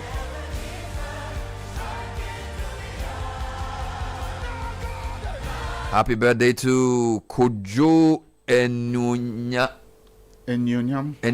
Samson from your parents and siblings in Kofredia. We pray God enriches you in every way with his glory. From Kojo Samson in... Is it me or the text? Kojo Samson is on the Accra... Charlie, what's the meaning of that? Kojo Samson is on the Accra Technical University. It's on the campus of Accra Technical... Charlie, Pastor, edit that thing. Stop that nonsense. Charlie, my girlfriend, don't do this misbehaving. Kojo Samson is in the Accra Technical University. So happy birthday to Kojo Enyonyam Samson from your parents and siblings in Kofredia. Yes. And they say you are on the Accra Technical University campus. What is this? I think he's a student. Take your time when you're So your parents, Maxwell and Rosetta Samson, are wishing you a happy birthday, Kojo Samson. Charlie.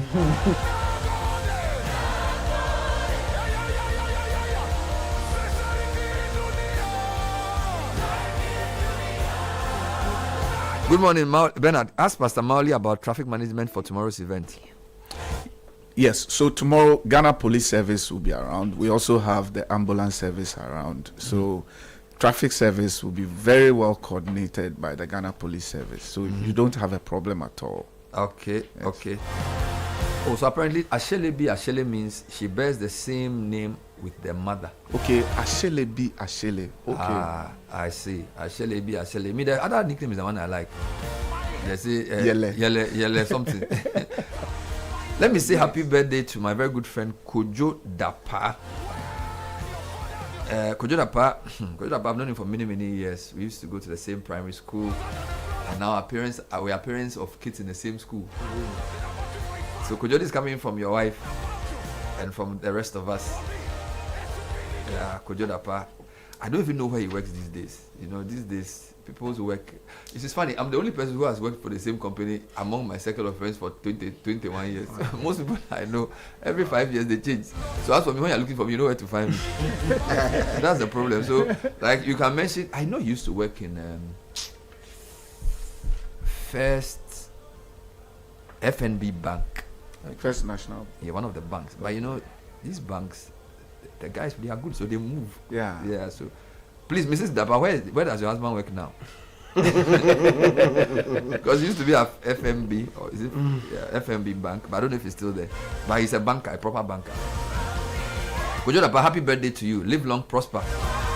Molly, we've had a lot of blessed people born in April. So Apioko is an April born. And then, of course, a lot of people. In fact, at Citi, I think it's only May that has more people than May is heavy. Yeah, May is really heavy. But let's give April its due. Yeah. Happy birthday to the April bonds. Enjoy your day. And their month comes with the seasons of prayer. So very, very important. Yeah. I want to say a big thank you to the School of Communication and Information Studies, headed by Professor Abena Yeboah Banning and her team for their massive support at yesterday's Media Convergence Conference at La Palm Royal Beach Hotel. It was such a powerful program. I'd like to thank Professor Odrigajepo for lending her phenomenal support to this program. We didn't even program her to be a moderator. She came in, she took a panel, she took it to the next level. Nice. And Mauli, you know, when I see media people talking about the future of media, people like Maximus, people like George Chumesi Samens, Kofi Owusu, Kakra was moderating a panel. It was such a refreshing, eye-opening time. And I'd like to thank all our sponsors as well, MTN, Haptel, GCB. The Margins Group, and GCB Bank for supporting this very important conversation about the future of media in Ghana. And I'd like to say a big thank you to JB Alote as well for his great technical support and leadership. So So my message to you is in the song. Nagode. Please, Molly, assure me that you will play Nagode tomorrow on radio. No, you are not. Tomorrow you are on. I'm not sure. The program. I'm not sure if the choir. No, when you go and lead your prayer, you let them sing Nagode for me. Nagode. It'll be rough. So it's tomorrow, Family Consecration Service, 20th edition. Yeah, man. It's a very, very important time. We are meeting at the Oil Dome of the Royal House. Obechebilamte Circle, 6 a.m. to 12 noon. Yeah. Sharp. We close 12 exactly. All the big pastors will be there. All of us will be there to lift up holy hands with our families to pray and intercede. A lot of things to pray for. The Bible says we should pray for our leaders so they'll take the right decisions. We pray for Ghana, pray for Mali. Right, pray for Burkina Faso, pray for our neighbors. We shouldn't just think about our prosperity. Let's pray for our West African sub-region, for economic prosperity, for people to stop dying from no birth syndrome. God to change the heart of people, that they will be kind. In a nation where a woman for her first child just dies like that. You know, so sad. Yesterday, my whole evening was destroyed listening to the news that this woman, this is her first pregnancy. 27-year-old. And she's died with her child. You know, the family is devastated. And why? They said there's no bed. And for 36 hours, she was in pain. I mean, Charlie. So we really need it. Pastor Molly, thank you. It's always good to have you on the show. Thank you for having me. On the show. You can stay if you want. I won't sack you. I want to play a report for you, not because I want to damage your morning, but I feel like we need to let you hear what happened. In case you haven't heard, a pregnant woman in labor died at the mother and child hospital in Kasua. She was denied a request for cesarean section due to lack of available beds in the ward. She's called Abigail Opoku. According to her sister, Abigail visited a private facility for delivery but was referred to the mother and child, which is a public hospital, after prolonged labor. So we can call it she's in distress. At the facility, however, requests by both the patient and her relatives for a cesarean section were declined by hospital staff who cited the absence of an empty bed in the recovery ward. The family says Abigail died nearly 36 hours after arriving at the hospital with a baby in the womb. So many questions and answers unanswered. Sister of the deceased told Citi News they are calling for a review of the hospital's operations, insisting Abigail could have been alive by now if the request for surgical intervention had been granted. Here is the report. The Mother and Child Hospital in Kasua has come under intense public scrutiny after the death of 27-year-old Abigail Opoku, who was expecting her first child. According to relatives, Abigail was referred to the facility last Friday from a private hospital after doctors recommended the cesarean section due to delayed labor. Her sister, Doris Opoku, says repeated requests for the surgery were denied because staff cited the lack of an available bed in the recovery ward. Na simbi se o se nsuo ne basa ntesa na akwala no anhwa na yenya no because nsuo na ebo akwala no ho ba na no aso na eba no nti yekona so mkaso mbe CS kra na maye pupu yeti ti mekwa na meka kire ne se o se no maka manu nsu no o se recovery ayema nti ye surgery kra na onya bibi anda recovery. The family says Abigail endured severe pain for nearly 36 hours before she died. And a nurse for the Gina home of Fred Doctor. I'm a Auntie Nurse, me belly woo, get up me by inside, you, I've almost a quarter rubber. No more true, I said,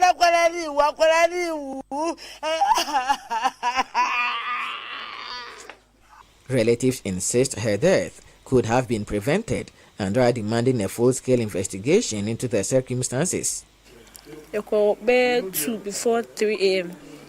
Kusia na pa yamane dru yamane hwe enwa na so oda ho vitals mpo ninkai so mo check yi minim se me na me hu dia enwa na so oda osa munka hwe no opre ka so munye ni CS nyina o mefi.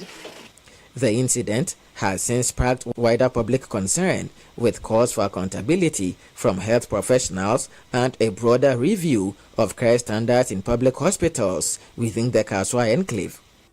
The atom de betima to bia. Baby, as someone can say, ah, now the other back where they were. Let me see what for Bobo minimo. The MT as your mammy letters and van. Papa be cried the hospital one of Kajam Zaha. Omo Kumiri, ya. It may bakura yare, no me ban where the card and Abahada, Mamma Fama. Several other residents who claim to have had troubling experiences at the facility are also beginning to share their ordeals. It's a dabba de so who sakwane bana ye say or and sana or more baba lady no crowd water paniso. And still I was going through pains. Na me who say a neighbor. But what can move you? It is a man take that decision on I'm sorry, and maybe I will lose my life in the bed. And I said, meet me a day. I shame me banner. Omkaja so anaka bet to me awo. And I'm warning your honor, mamma no. And son or more fast. Namka so me sorry. With your my friend to a theater white. To my danger, dear course for Victims and families are now urging health authorities to assess operational standards and address possible systemic failures to prevent a recurrence. My older sister also went there and she was treated in that same manner. And I am aware this is not the first time it's happening there. So I am seeking for investigations to be done or launched by the Ministry of Health. Find out the cause of the death of Abigail Opoku. Management of the hospital are yet to make any official response to the issue. During a visit, the team from Channel 1 News was told that all top managers were not readily available and will only return to the facility next week.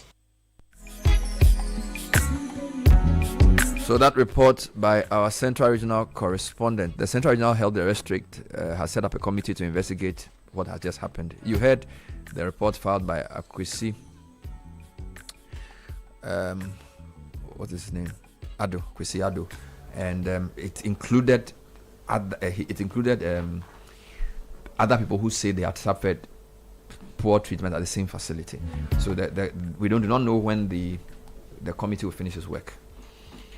We'll talk about this today. Now, I feel like we should do, for what it's worth, let the people talk on this matter, because we have spoken quite a bit about this.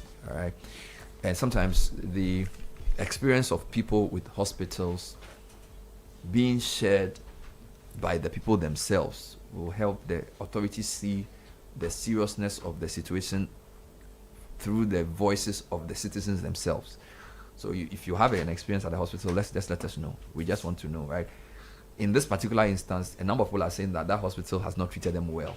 Of course, it all did not end in the way it ended with Abigail, but we just want to know, how serious is this issue of no bed and those type of things.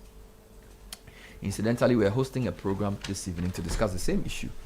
All right, the Pre-Sec Code Boys are organizing an event that I'm moderating. It will be live on television on this very issue, and as if somebody planned it to coincide. We did not, but I don't know.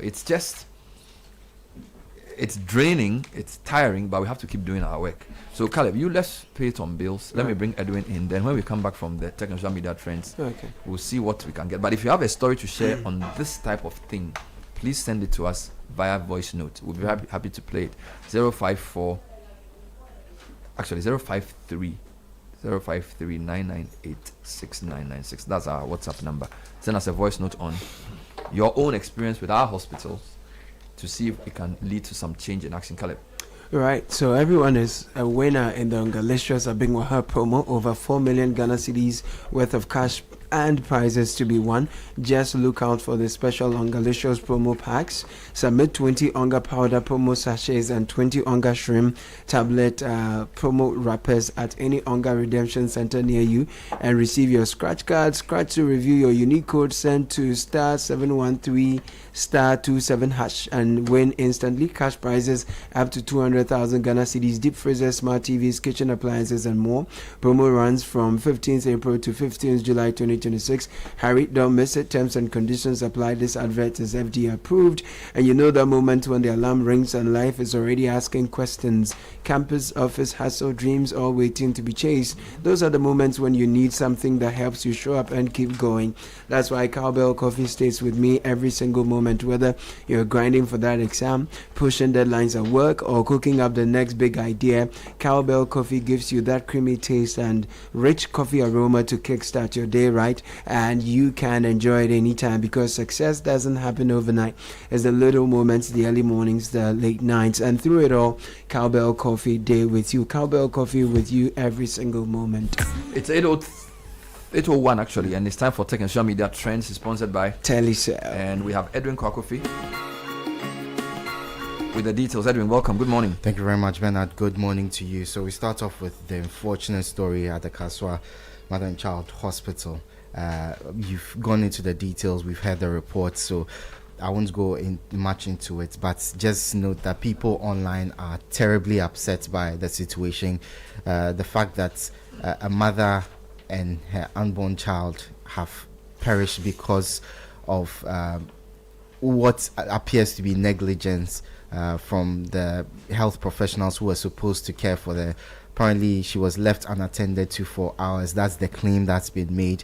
The GHS in the Central Region has started a probe into the matter, so we'll wait for the investigations. But the mere fact that a mother and the unborn child have perished is a source of concern to a lot of people on social media, and it comes just months after the death of Charles Emisa, who was also denied entry into 3 different hospitals because of no bed. So that's a concern people are raising online, that people shouldn't have to die because there's no infrastructure to treat them, and obviously they have to be cared for no matter what situation they come in. Even the president said that no hospital should deny any person because there's no bed, and that they should be giving emergency treatment. So this is also a very worrying situation that has occurred, which everyone is talking about.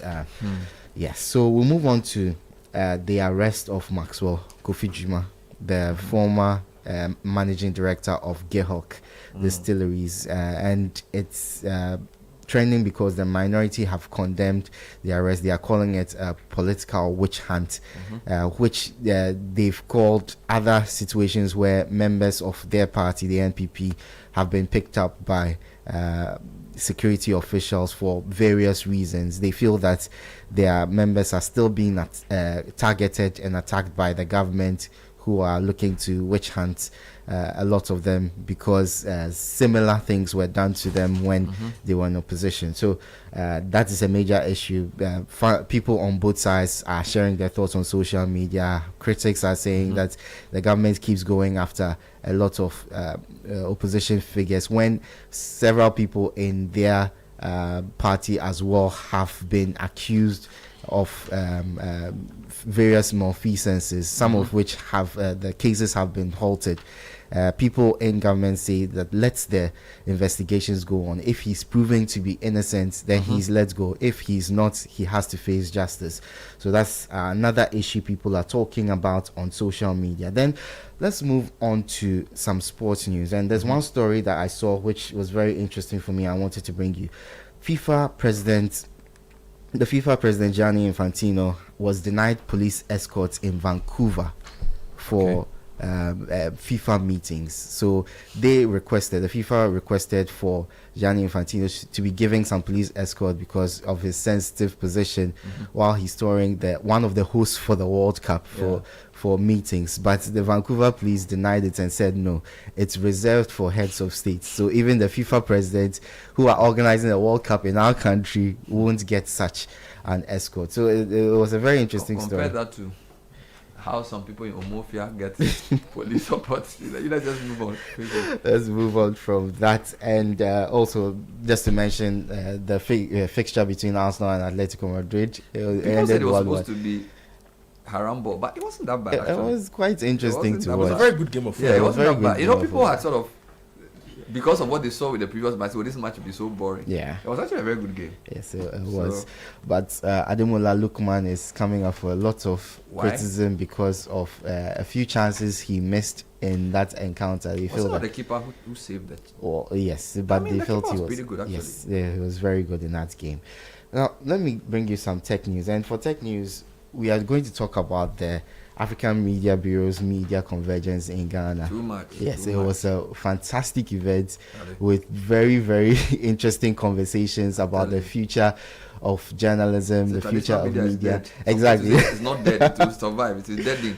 It's not easy. Whether journalists can survive in this era. The most profound thing I heard yesterday was that storytelling will never change, but the way storytelling is taught should change. Yes. I think Dr. Aurelia AEC, I think that point hit me. It's like there will always be a need for storytellers, but the way you tell your story, because of technology and digital, it has to change and it has to evolve. Amazing. Which is a very interesting topic there. We talked about the future of media practice, education and policy in Ghana through the theme rethinking traditional media in a digital first era. So we're talking about whether journalists as we know them now can survive in an era where everything has moved online. People are consuming more news topics online, and how journalists can evolve to stay relevant in such an era. So one of the sessions was moderated by Kakra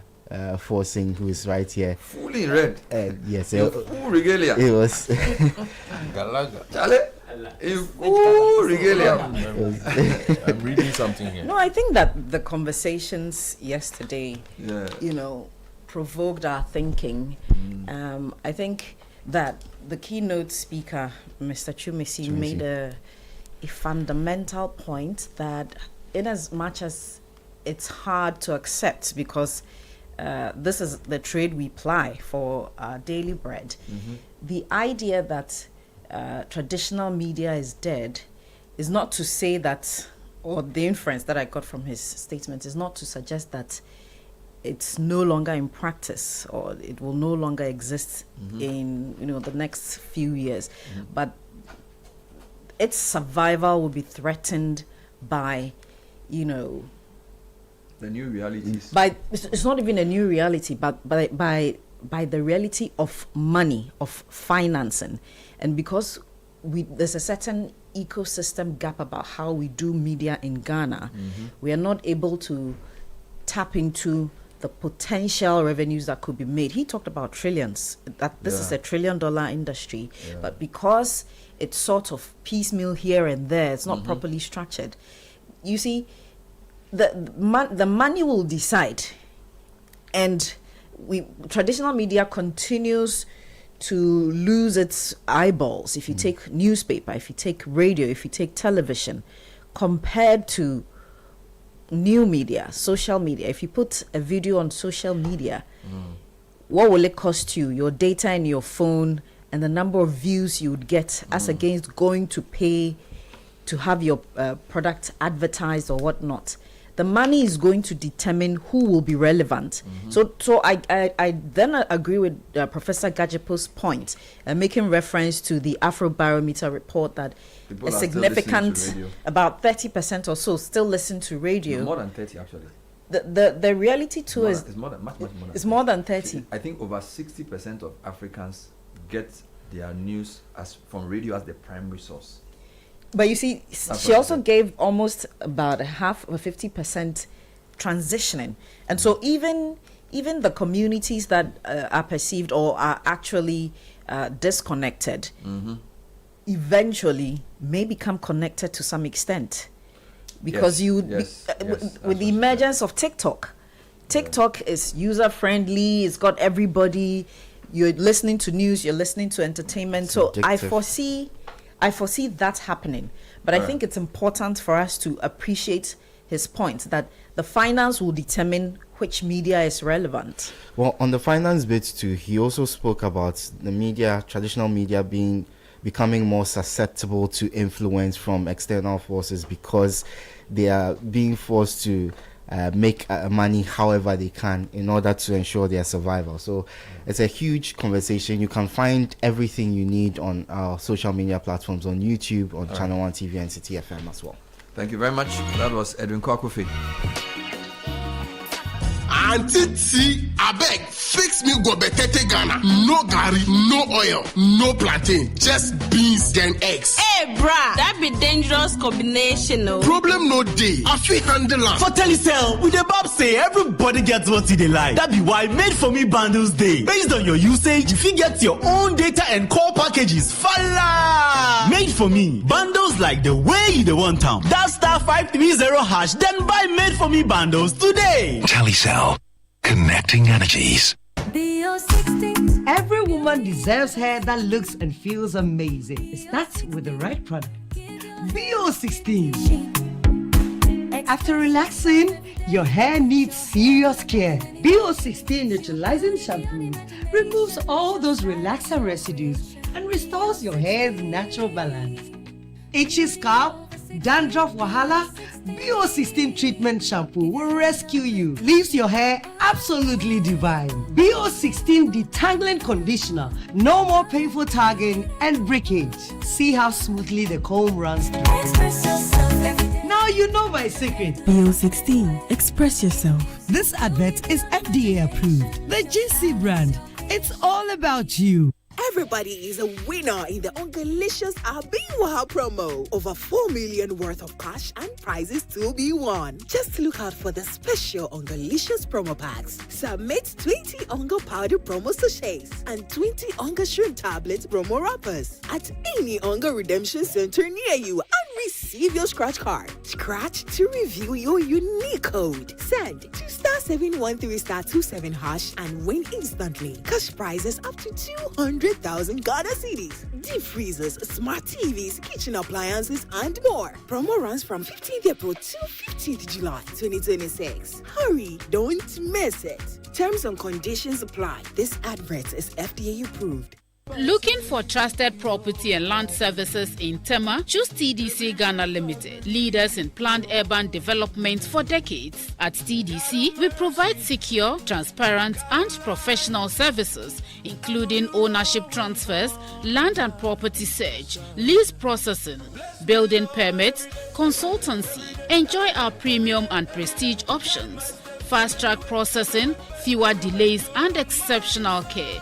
Luxury 3-bedroom apartments, penthouses, 2-bedroom and 1-bedroom options all available. Visit our head office in Tema Community 1 or you may call 053-101-9666 or 059-691-4432. Follow us on Instagram, Facebook and TikTok on TDC Ghana Limited, building communities, securing futures.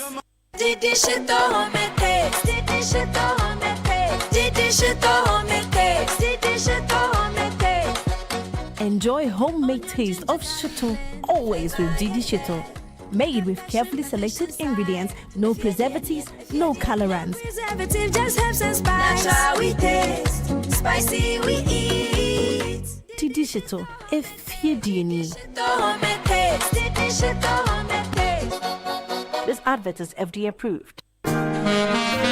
Your future starts here at Lexus University College, a place where knowledge meets innovation and dreams become reality.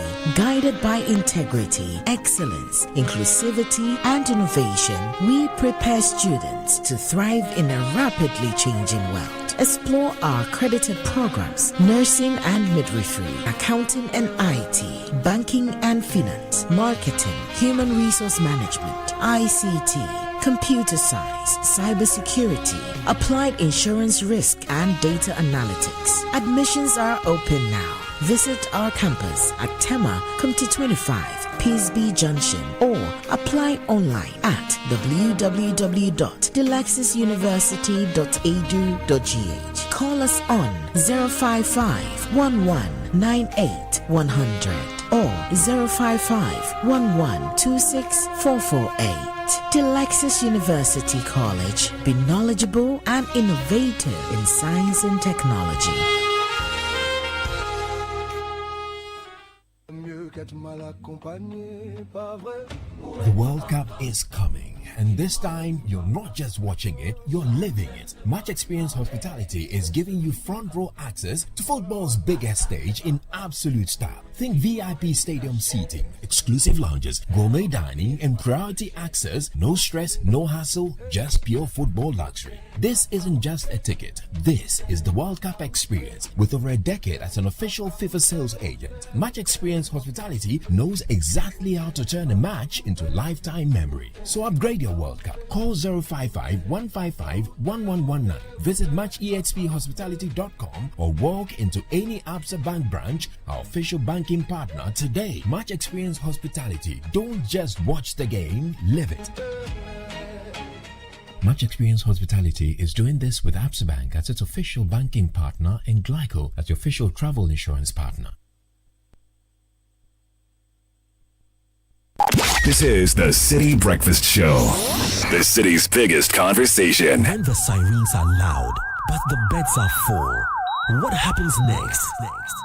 Join the conversation Ghana cannot afford to ignore. The Presec Old Boys Association presents Conversations Under the Baobab Tree 3.0, an Odadia National Dialogue. Theme: The No Bed Syndrome in Ghana, Improving Emergency Healthcare. Chaired by Odadia Dr. Ernest Ofori-Sapon, Alumni Global President, with a keynote by Odadia Dr. Opokuwari Ampuma, former CEO, Kolebu Teaching Hospital, featuring a distinguished panel: Odadia Dr. Okoboy, former Minister of Health; Odadia Dr. Kwame Enimbuama, former CEO, University of Ghana Medical Center; Odadia Professor Dr. Ernest York, President, Ghana Medical Association; Odadia Dr. Samuel Nyama, Executive Director, Public Health Alliance International Ghana; Dr. Kwame Ekremet, Emergency Medicine Physician, UGMC; Mrs. Faustina Excel Adepa, Representative, Ghana Nurses Association. Moderated by Odadia Bernard Avle. Channel 1 TV. From policy to practice, expect bold insights, hard truths, and real solutions. Because in emergencies, delays cost lives. The date, 30th April. The time, 6 p.m. to 8 p.m. The venue, Palms by Eagle, formerly Holiday Inn Airport. This is more than a dialogue. It's a call to act. Conversations Under the Baobab Tree 3.0. An Odadia Dialogue. In thy light,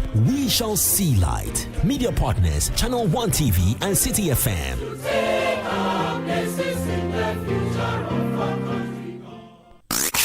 Unleashing the power of relevant radio.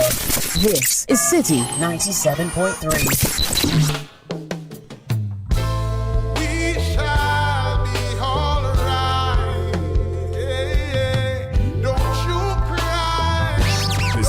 Breakfast Show. Rise above the noise. 'Cause Jah shall wash away all the tears from my eyes. In times when the storms and the tides are raging high, we know we shall win, yeah.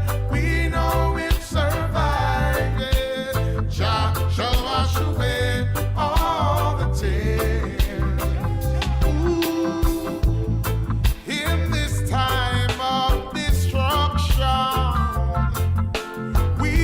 Hold on firm.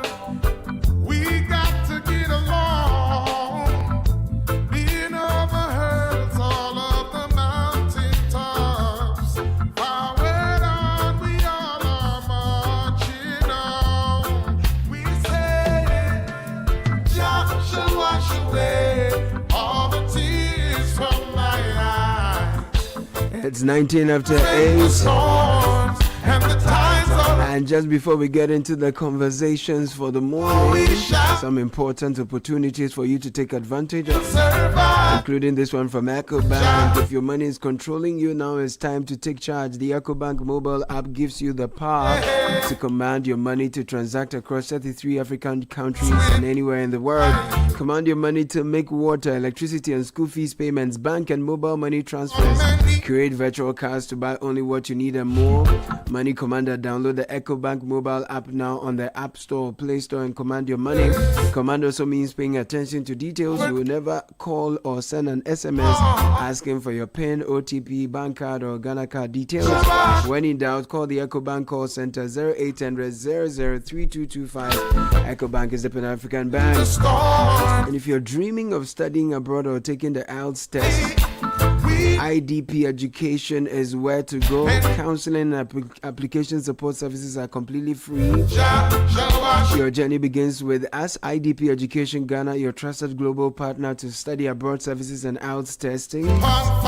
IDP offers expert-free support for study abroad applications to the UK, US, Australia, New Zealand, Ireland, and Canada, helping thousands of students achieve their international dreams every year. So visit us at Osu Ako Eje and in Edum Nsiase Kumasi. Call us now 020-256-6614. Book your IELTS test today. Speak to our counselors and take the first step toward your future abroad. Did you know that Malta Guinness is brewed from real malt, barley, and sorghum? Well, it is the sorghum. It is, and the sorghum is grown right here in Ghana. Malta Guinness is not just a soft drink, but a quality refreshment boosted by B vitamins. Charge forward towards your goals with each sip of its nourishing natural goodness. Now selling at a cool 12 Ghana cities.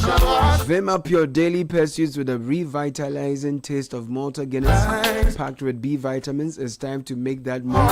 It's time for a cold Malta Guinness.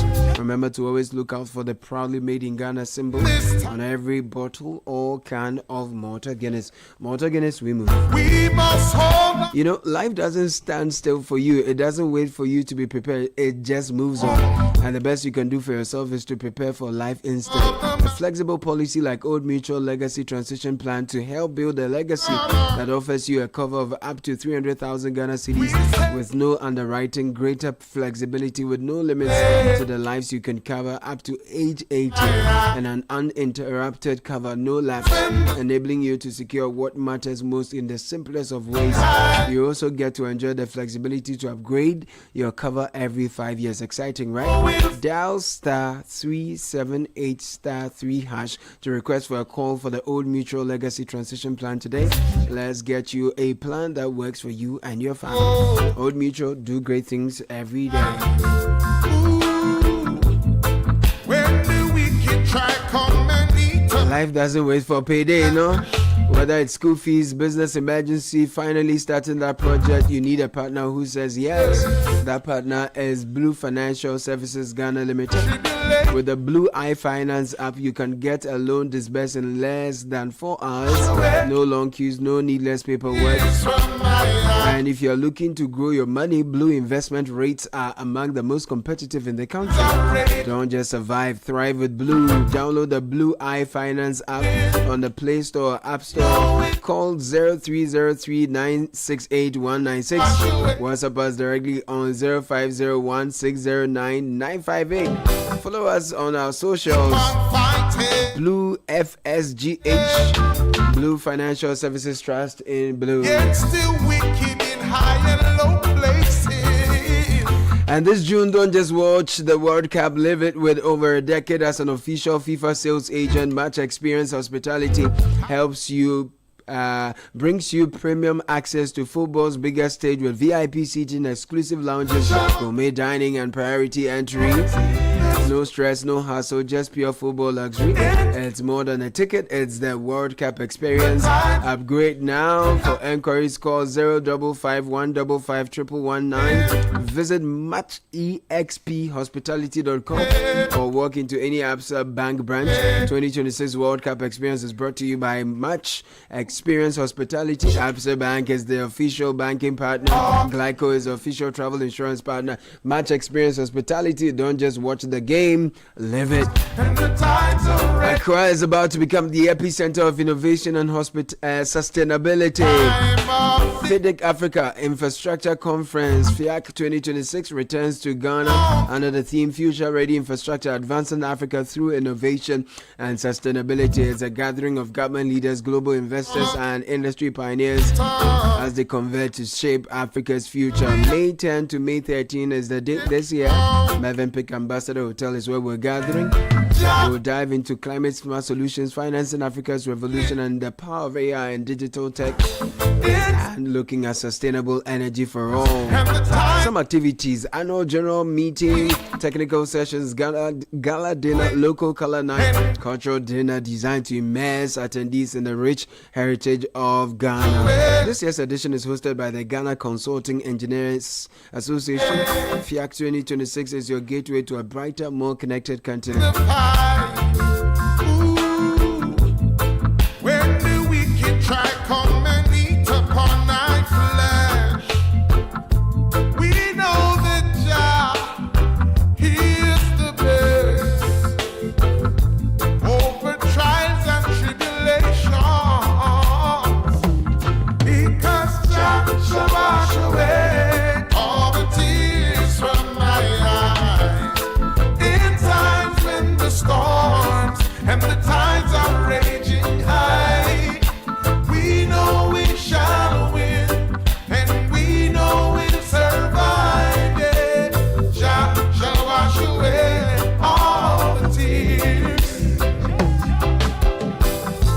We keep on fighting and fighting, yeah. Yet still we keep in high and low places. Another tragedy, another avoidable death, another victim of no bed syndrome, another woman. In this time, And there are many levels to this story. So there's the institutional equipment level, where hospitals are overstretched, where there's not enough staff, overworked. There's also the attitude side, where people don't have empathy, people are tired and don't really care whether somebody is in distress or not. And all of those will come up. There's also the dimension on maternal deaths. Maternal deaths, because and I'll come to this shortly, but a friend of mine who's in the health sector was telling me last 2 weeks that we need to pay attention to maternal deaths, that beyond even no-birth syndrome, too many women are dying. And we haven't done a proper census of it, so I'm not able to say categorically that there's an increase. But from anecdotal evidence around the past month and a half, the number of announcements for funerals I've seen, most of them connected to a woman either having immediately delivered or going to deliver. So I feel like there's a third level of the story. So there's a government leg of providing resources and enforcing, making sure that the health facilities are equipped. Then there's the attitude angle of, I won't look after you or whatever, or I'm not in the mood or whatever. Then there's the whole maternal health care, whether it's the issue of knowledge about the conditions of women, or the way the whole prenatal, antenatal thing is managed, the facilities. There's a whole conversation around that needs to be had. All right. So I'll take my time and get into it. I just want to do a few more announcements before I do this. I also feel like the public needs to get involved in this, right? It shouldn't just be one or two journalists expressing angst. Like I always say that if something doesn't generate enough public disaffection, there's not going to be any serious work done on it. So the public, people have to tell us. All right, you can say we know, but no, the insights are in the stories, because it's those stories that we can use to see the trends, the patterns that we can see. So please share with us how these things happen in your life as listeners. We want to know. It enriches the discussion, but it also paints a picture of reality for the authorities, that beyond throwing money at problems and making big announcements, that there's substantive issues that have to be dealt with. So please, if you have a story to share, send me a WhatsApp message, 053-998-6996. You can type it, you can send a voice note. I really feel like we need to have some of those things this morning. So I'm going to jump into that conversation, but let me just do a quick round of announcements for you. The 3i Africa Summit is happening from May 6 to 8, Destiny Arena in Accra. Come connect with founders, meet regulators, and close the deal with global investors as we redefine how Africa transacts, invests, and grows. 3i Summit is hosted by the Bank of Ghana with support from GIPS and Global Finance Technology Network. Register at 3iafrica.com to be part of this transformation. Meanwhile, the Bank of Ghana is saying that traders, transport owners, small business owners, general public should not refuse to accept 20 pesewa, 10 pesewa or 5 pesewa coins, because this is actually a violation of the law. According to Act 242, it's an offense to refuse a valid currency issued by the Bank of Ghana. All citizens and businesses are legally obliged to accept these coins for the settlement of debt and payment of goods. The Bank of Ghana encourages the public to continue using the 20, 10 and 5 pesewa coins, and let's protect the value of our national currency. If you want more information, you can call 059-397-4486 or email your complaints to complaints.office@bog.gov.gh. And Henley & Partners is a global leader in residence and citizenship planning, helping investors and their families secure alternative residence or citizenship through leading programs worldwide. For many Ghanaians, the key drivers for seeking alternative residence and citizenship include greater global mobility, investment diversification, and business expansion. Popular destinations include Caribbean, so we're talking Antigua and Barbuda, Grenada, St. Kitts and Nevis, as well as residence by investment programs in Greece, Portugal, Malta, UAE, UK, Canada, and the US. If you want more information, call 0206 042101. Our offices are at Galleria Kempinski Gold Coast Hotel. You can also visit henleyglobal.com for more information. And Left Signature is a company that has expertise in electrical engineering and IT, keeping your world powered and protected. We deliver data center and cloud services, ensuring maximum uptime, seamless connectivity. We have custom applications, ERP systems, AI-powered solutions for you. Find out more about us by going to our website, lefsignature.com, or stop by our office at Lashibi North Celebrity Estate.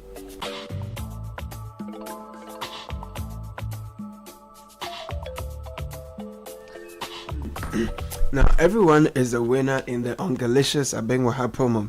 Over 4 million cedis worth of cash and prizes are up for grabs. So just look out for the special Ungalicious promo packs. Submit 20 Onga powder promo sachets and 20 Onga shrimp tablet promo wrappers at any Onga redemption center near you and receive your scratch card. Scratch to review your unique code, send to *713*27# and win instantly. Cash prizes up to 200,000 Ghana cedis, deep freezers, smart TVs, kitchen appliances, and more. Promos run from 15th April to 15th July 2026, so hurry, don't miss out. Terms and conditions apply. The Lexus University College invites students, workers, and general public who are seeking world-class education in a premier university, looking for a market-driven professional qualification, or want to top up their diploma for a bachelor's degree. The Lexus University College is the best university to help you realize such dreams. The following undergraduate programs BSc are available: nurse and midwifery, human resource management, accounting and IT, applied insurance, risk and data analytics, banking and finance, computer science, information communications technology, cybersecurity, and digital forensics.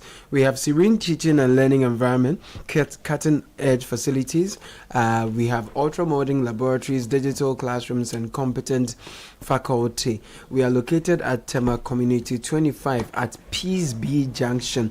Apply online, delexusuniversity.edu.gh. 0551 198 100 is the number to call. WhatsApp at 0577 734 549. Admission is in progress.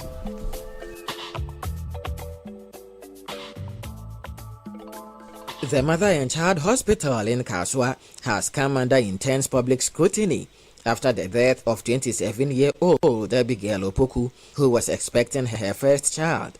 According to relatives, Abigail was referred to the facility last Friday from a private hospital after doctors recommended the cesarean section due to delayed labor. Her sister, Doris Opoku, says repeated requests for the surgery were denied because staff cited the lack of an available bed in the recovery ward.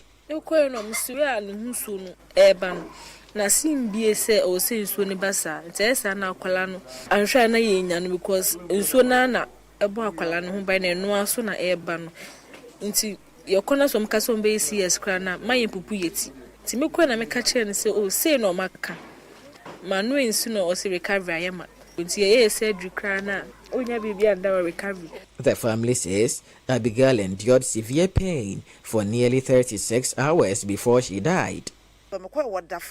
And a nurse for Nijina and home of Fred doctor. I'm say Auntie Nurse, me belly woo, get up me by inside, you, I've almost a quarter rubber. No more true, I said, I'm going to you.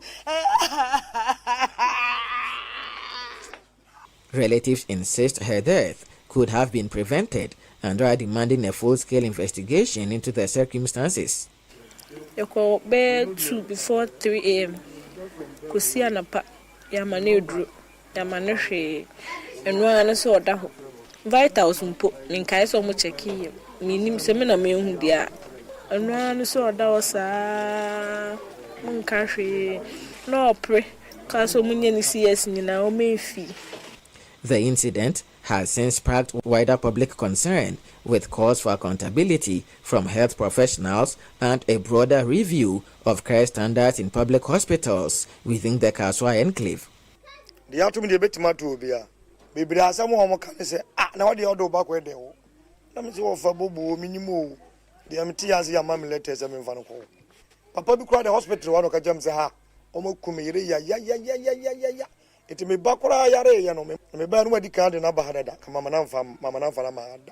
Several other residents who claim to have had troubling experiences at the facility are also beginning to share their ordeals.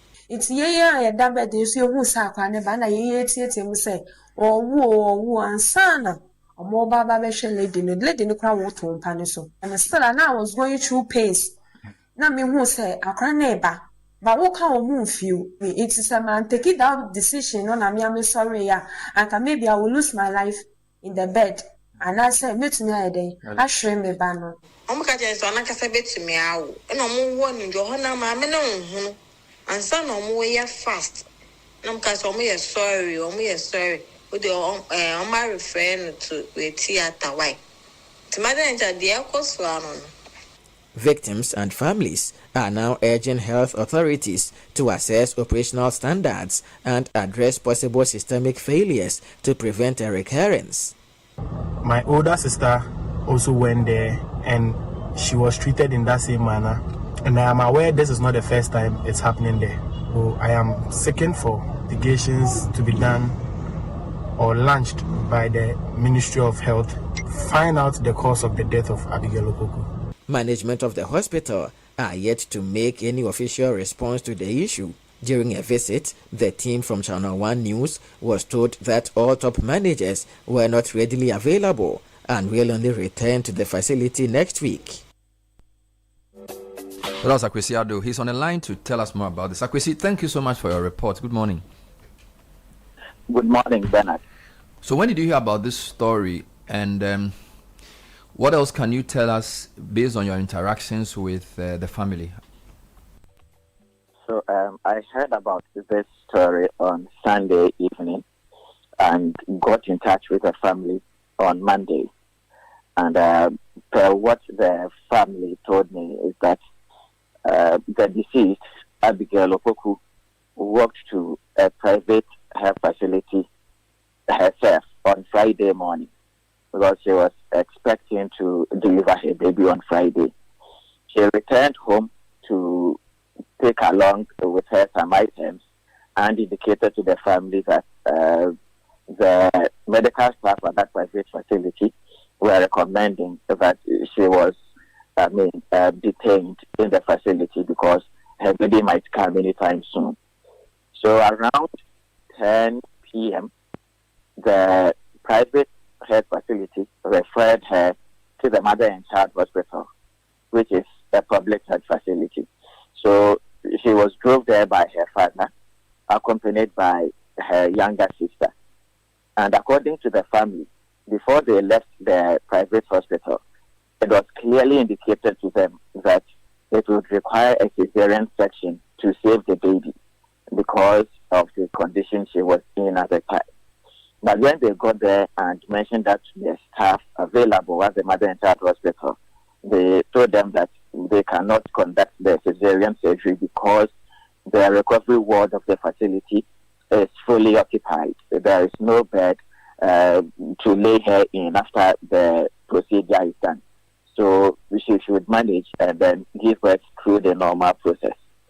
But according to them, she was going through excruciating pains, and so they kept requesting that the medical staff available make preparations and then conduct the cesarean section.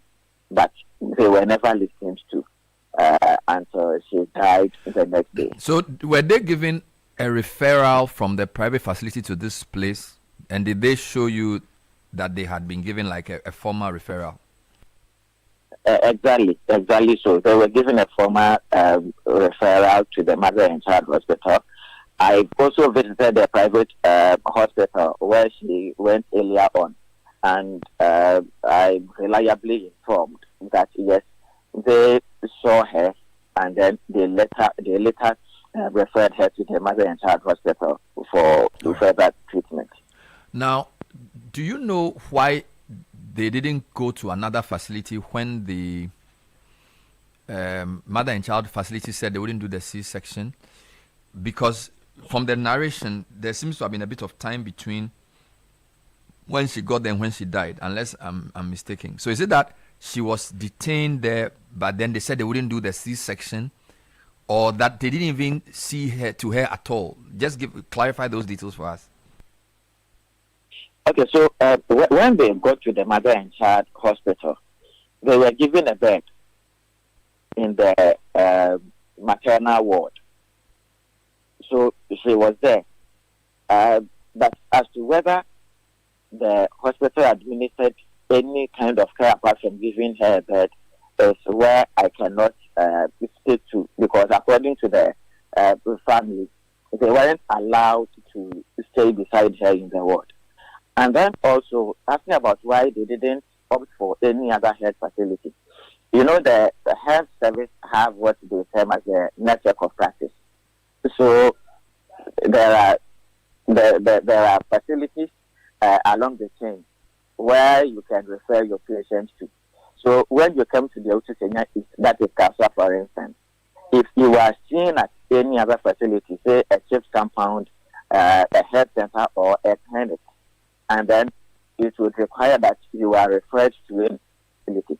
It is either you are referred to the Kaswa Polyclinic or the Mother and Child Hospital. So the Kaswa Polyclinic can also refer cases to the Mother and Child Hospital. And it is assumed that the Mother and Child Hospital is well advanced than all the other health facilities within the municipality.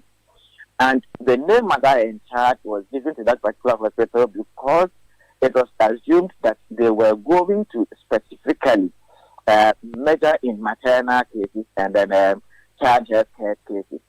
So it's really becoming a matter of concern for many people as to why a hospital that should be dedicated to saving mothers and children is now turning away that same people, the primary people for which, they exist.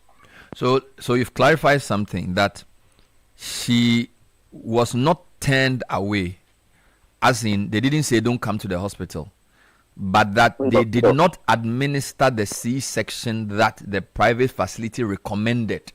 So that's the first point of clarification, correct? Exactly so. Now, I heard somebody in the voice clip say that they didn't take any temperature, they didn't do anything, they just left her there.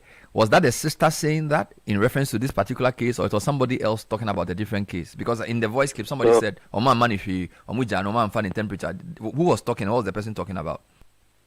So that is the sister of the deceased, and that was a conditional statement.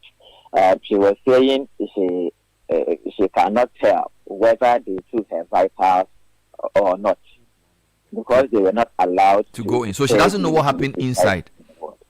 Wonderful. Yes, she doesn't know what actually happened inside. But you've confirmed. Except that the family. Go ahead. Except that the family was invited when the lady went into a very critical situation. That was when they asked the mother to go to the nearby pharmacy to procure some drugs, by which at the time she returned, the lady had died. So they didn't go in with her to know whether any preliminary treatment was administered. It was when the matter got critical that they were called to buy medicine. That's what she said. Yes, please. Good. This private facility that recommended the C-section, do you know if they called mother and child to tell them that there's a person coming, or the reference was just giving a note to the patient to go? Because it doesn't seem as if it was an emergency from the way you describe it. She went to the hospital herself. She went back home herself to pack her belongings. So she was referred to mother and child, but not rushed there. Correct? Correct. So from the onset, it didn't appear to be like a very critical or an emergency situation. It didn't appear so. It didn't appear so until when things got serious. They now called the family members to come and buy medicine. Exactly. The Stanford or the private health facility referred the patient because they thought the delivery had delayed more than it should. And they didn't have what it took to do a C-section at the private facility. So they felt the mother and child was a bigger facility to do this. Exactly. They don't have that facility to conduct surgery.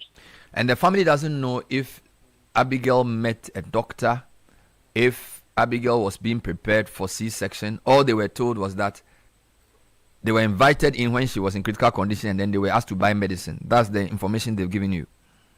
That's the information they've given me. So even as they were waiting outside the ward, according to the father, he would approach some of the medical staff available and ask the condition her daughter is in, and would also put in the request that this is his thing. If you can, kindly do the section. And he says anytime he mentions that, the response they would get was that the recovery ward was full, and so they are able to conduct the C-section. Because even if they are able to do that, they wouldn't have any place to be kept for recovery. But at this time that he was asking, she was already in the hospital on a bed, but not a recovery ward. Basically, she had been taken into the hospital, but the decision to do the C-section was the problem. Exactly. So she was in the maternal ward. Maternity ward, yes. Some of the entire hospital is structured in a way that the maternal ward is directly opposite to the recovery ward. So when you go, I get it. So the maternity ward is supposed to be the recovery ward, and they were saying that there's no space in the recovery ward to put her if they do the section. Exactly. Okay. So it is not like the wards are combined. But did they know if there was a doctor to do this or because the C-section is a minor operation, so that one requires a team. So the availability of a recovery ward could be something, but there also whether there was a doctor and an anesthetist, because a C-section requires a lot of things. So I think one of the areas of inquiry would be whether, beyond the lack of a recovery ward, was there a standing team in place?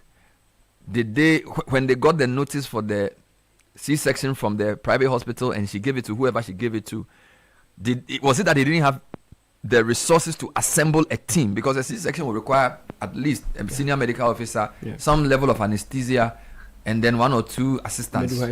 So you may have to find out more about what the family was told. So the hospital is better place or was better material time to conduct the search. Just about Akwesi, can you repeat your answer? The line went off. Can you repeat what you just said? Okay, so as to whether the hospital was better placed at that material moment to conduct the surgery, just about a month ago, management complained that the anesthetic machine was faulty. So it attracted a swift response from the Member of Parliament for the Senior East Constituency, Felix Napo Yokuno, who donated a 2025 model of anesthetic machine, added other medical equipment and supplies, and donated to the facility. And And this is just a month ago. This is just a month ago. Just a month ago. It is required that at every material time, there should be a standby team to conduct these sections. And I am aware, because I know people who work at the facility, that throughout the night they conduct such surgery. And then according to the mother, yesterday evening, the municipal chief executive for Kaswa, Banini, and then the municipal health director paid a visit to the bereaved family.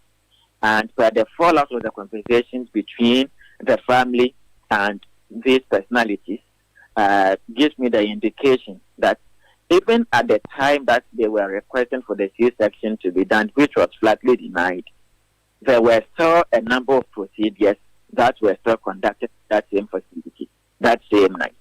So you're saying, to summarize, to say number one, a month ago, this facility requested for an anesthesia machine, which the MP donated. Number two, there's supposed to be a standby team to do these C-sections because this is a specialist hospital for basically women delivering. So the reason given was a lack of a recovery bed, not the lack of a medical team to do the section. That's what I'm understanding from what you're saying. Exactly. Wonderful. You also spoke to other people in your report. Who are these people? Because they seem to be saying that it's as if this is not strange, or I don't know who are they. Are they people in the hospital you found, or other people in Kaswa? They seem to have a sort of a recurring theme in the voices that you heard. Shall you put that in context for me? So, Bernard, the recent incident on Sunday is not isolated so far as the Mother and Child Hospital is concerned. There's been several reports from patients. I remember about 2 years ago, a similar incident occurred, and then some residents nearly attacked the hospital. And it was alleged that a patient who had been admitted was undergoing treatment, and then the hospital staff said they needed the oxygen equipment to use on another person, on another patient. And so they wanted to take it off.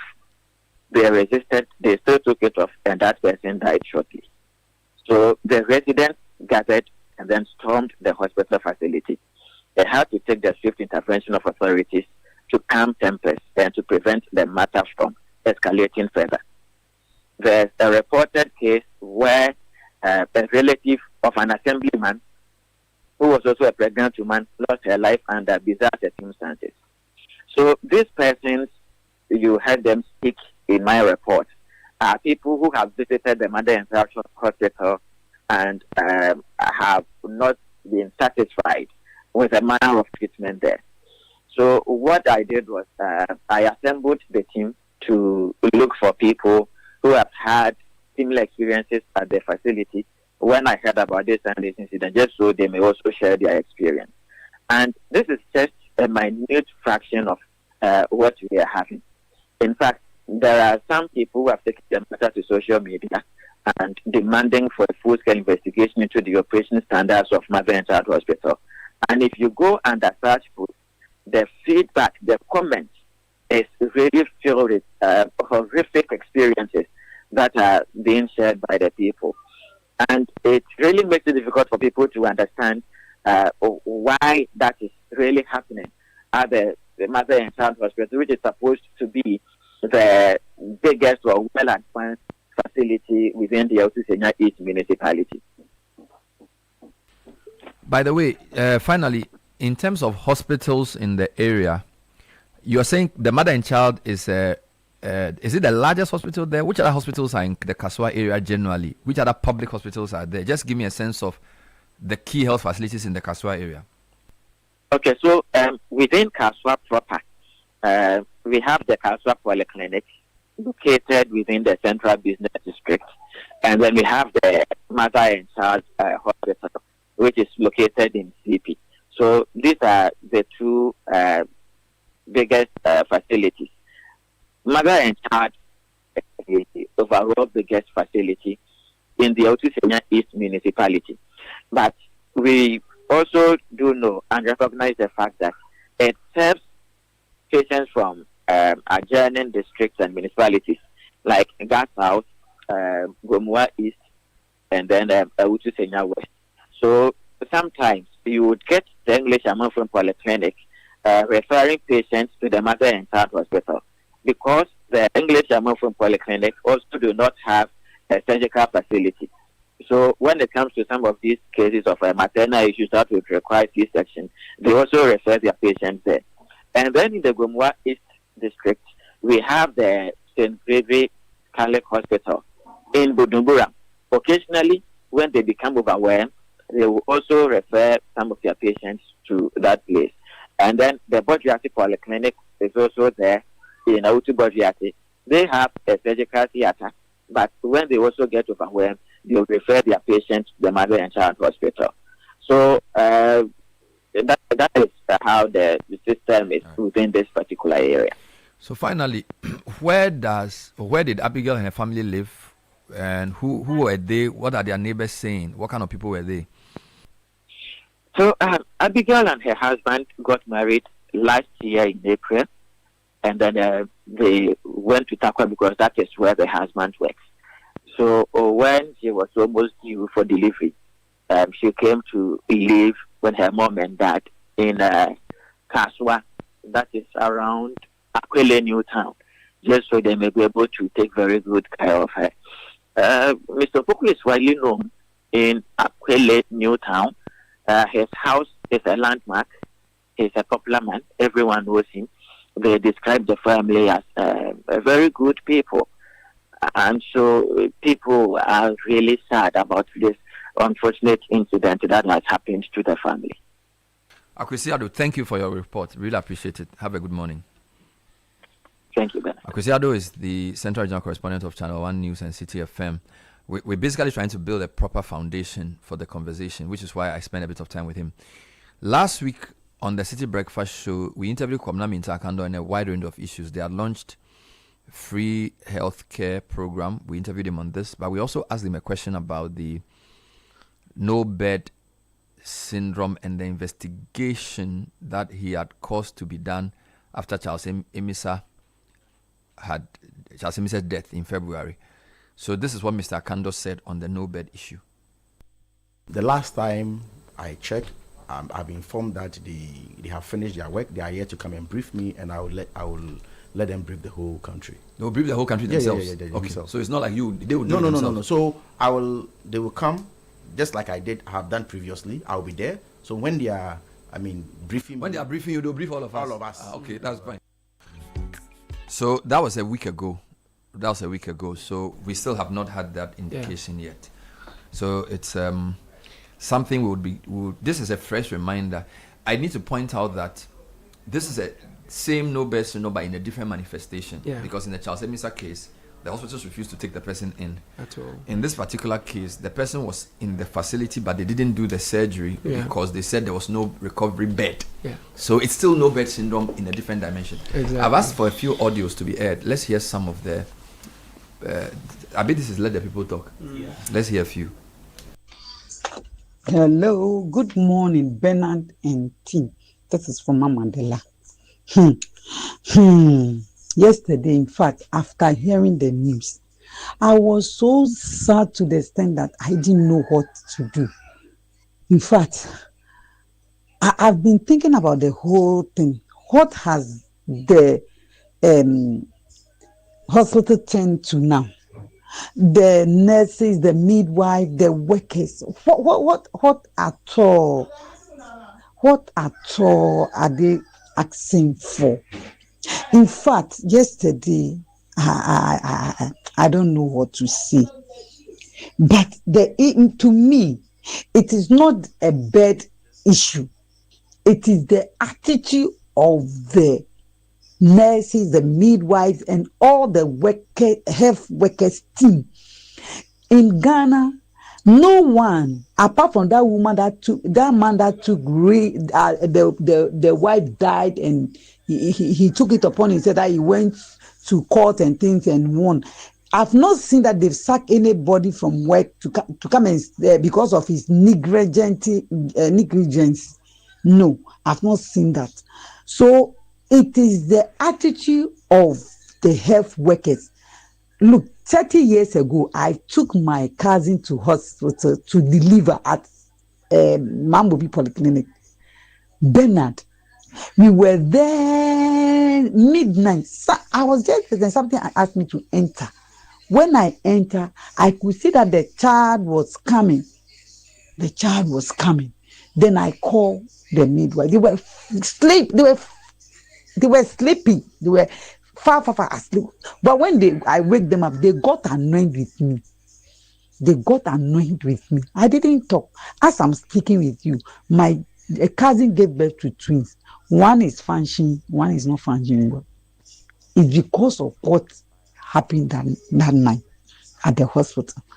So it is the nurses, the midwife, and the whole health workers team, because it's like they know that when they go for their training and they'll get job, they were employed. They are not working.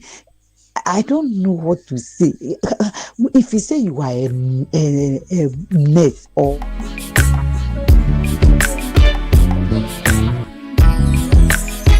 Bernard and team, my name is Yakubu Ibn Chambers. I have tears rolling down my cheeks right now about this Kasua incident. It's devastating. It's so excruciating. I can't just describe the emotions right now. See, what kind of country is this? What manner of beings are we? An insensitive generation. Somebody on the verge of losing her life and the life of a precious baby. She's left like that at her own mercy. I mean, I can't stop crying, because is life valued in this country at all? No. We don't value lives in this country. No bird, a woman dies with the child. Like, what kind of hospital is this? What hospital is this? Mother and child? I mean, something should be closed down. Yes, because the reports I'm getting from residents there isn't palatable at all. It has to be closed down. It only tells me it's a death dungeon. Yes. Many more lives are going to be lost because they can't change. They won't change. That is it. We make noise. They listen to the radio. The management and staff will listen to you, of course. And it continues. So that hostel has to be closed down with immediate effect. Look, it has to be closed down. It has to be cordoned by national security or BNI. In fact, it's an accident center. Yes, it has to be closed down. Cordoned. No one should visit the places because it's dangerous. It's a dangerous territory. It's a dangerous territory. What kind of health? And I don't think this is just a case of mother and child hostel. This happens everywhere. It has happened to me. I'm feeling it. My mom had to endure. She smelled death whilst on her sick bed at the Walwal hostel. This municipal hostel is another mess of a hostel.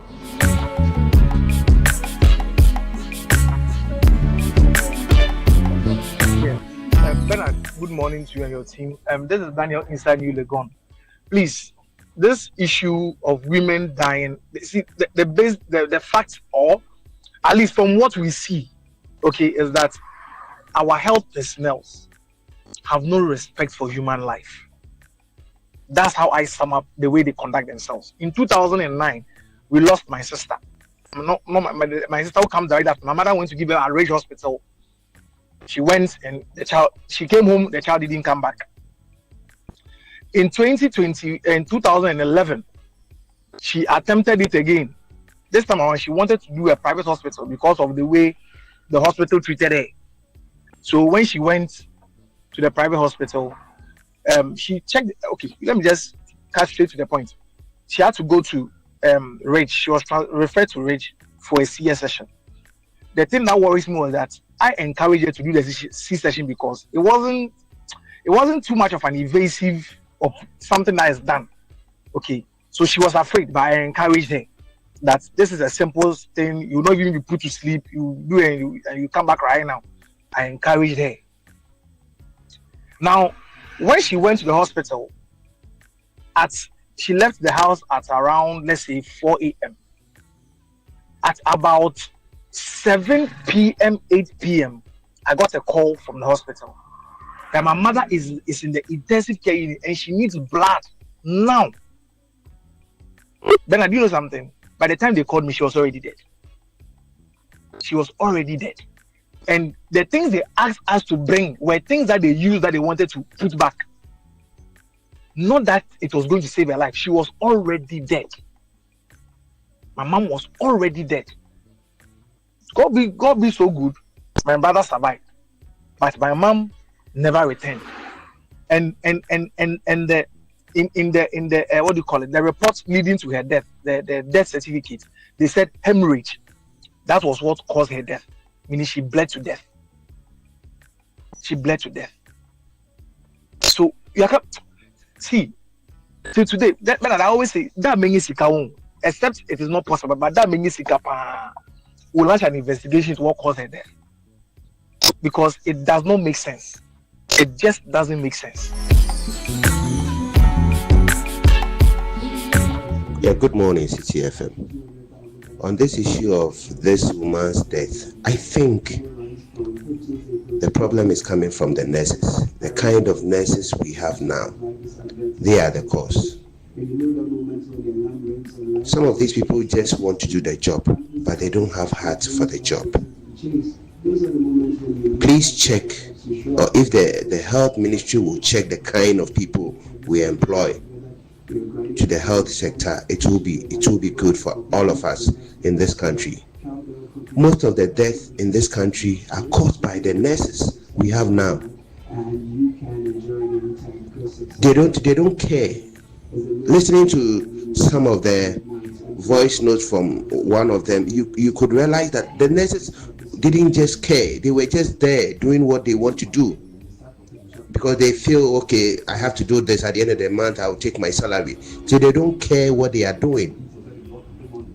You see, the problem is with the nurses. We need to check the kind of people we employ in our health facilities. We need to really check. People don't care what when they go to work, what they do. The problem is coming from the nurses. We really need to check the kind of people we put at the health sector. I'm Kweku from Sakumono. Thank you. So those were voices of listeners sharing their experiences with our healthcare system, particularly maternal healthcare, on the back of the story of the death of 29-year-old Abigail Opoku, who lost her life in a very sad manner 32 hours after she went to the hospital. The story is that there was no CS done because they said that there was no recovery ward. So the lady was in the hospital and was in distress for a very long time, so much pain, and finally lost her life. Kakra and Godfred are in the studio, and it seems many families have such painful stories they've kept, similar stories they can relate to. 36 hours, they're in the hospital for 36 hours. Yeah, thank you for that. A lot of people have these kinds of bizarre and painful stories, and in the penultimate voice we heard, the gentleman said that one of his ambitions in life is to make it, so he institutes an investigation into the cause of his mom's death, indicating that people don't even feel that they get justice when they lose their loved ones. They don't feel the institutions, the medical professionals are held accountable. We are often told the investigations are launched when these things happen, but the outcomes do not really assuage the plight and pains of the people.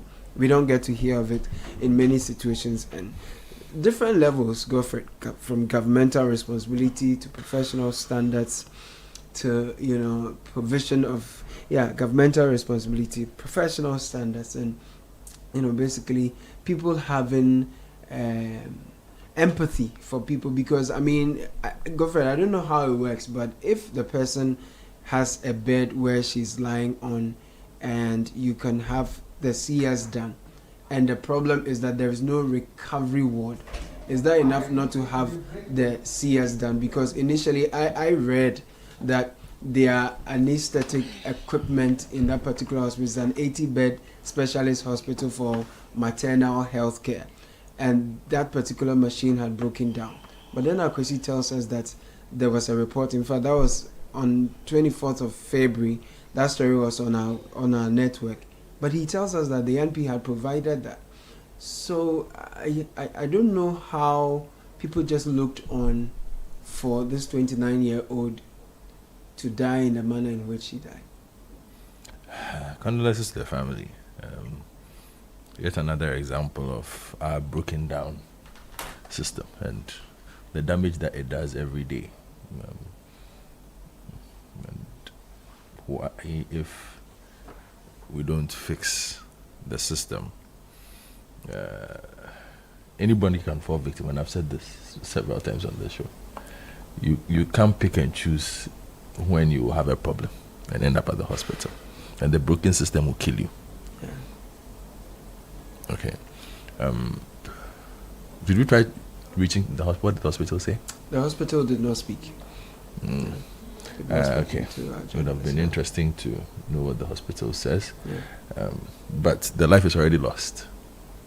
For me, just that whatever solutions that the people we have put in charge of, and we had the health minister here last week, who have been put in charge of fixing this very broken down system that we run in health and other things. But let's just focus on health.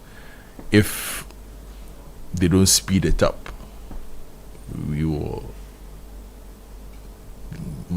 these stories will not go away. And some of them, I don't even know what else to say, listening to her mother and other family members talk. We need to do better for ourselves. We really need to do better for ourselves so that some of these deaths that are avoidable, will truly be avoidable.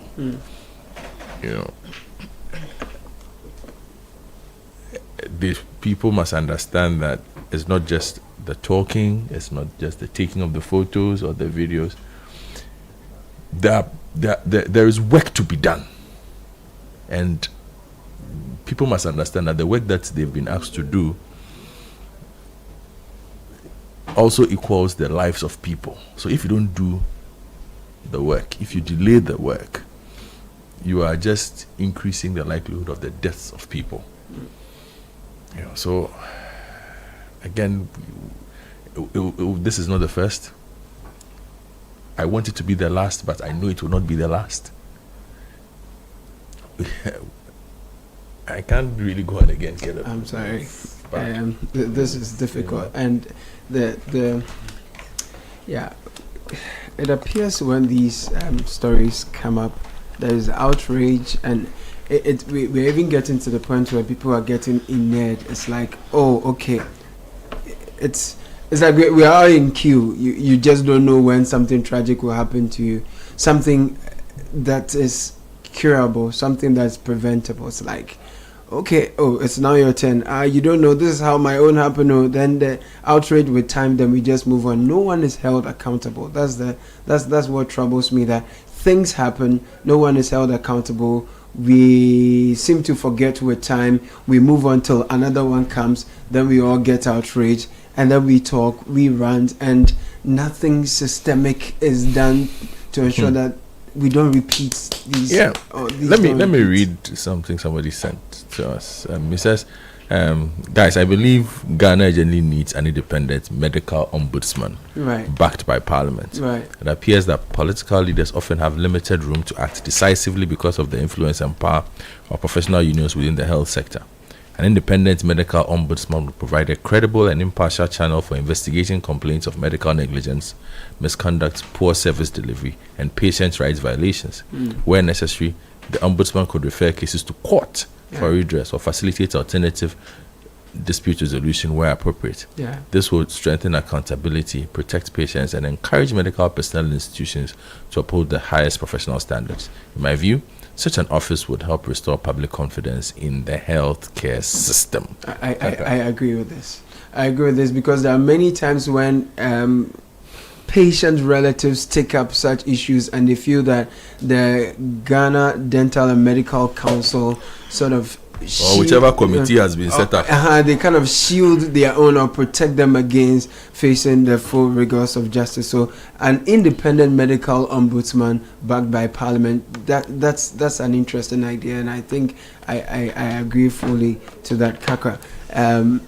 These things happen, we get outraged, we rant, we talk about them. Committees are set up, the findings or outcomes of same we don't get to hear about, and then life goes on. Before we know, then it's another person, and this time might be closer home or not. And it's like we're all just living at the mercy of the system. A day passes, nothing happens to you, thank God, because you never know, and there's no accountability really. So first, to the bereaved families, I'd like to extend my condolences, and also on behalf of the station, I think that our hearts and souls and our prayers are with the family. It was very sad listening to the wailing of the mother, the sort of apathy out of frustration in the voice of, I think, her sister. You know, when people continue to live their years in a broken system, they become numb. Yeah. They become numb to the tragedy that they go through, and that is the situation of many of us in this country. I also want to say good job to Kwesi Addo. That's some excellent journalistic work he's done. Even the further information he brought, it's good that he put the spotlight on this case and even shared other related stories. Yeah. Moving on from there, I think that we need to see, or we need to get to the point where when a life is lost for no reason, or for a reason that could have been prevented, heads must roll in this country.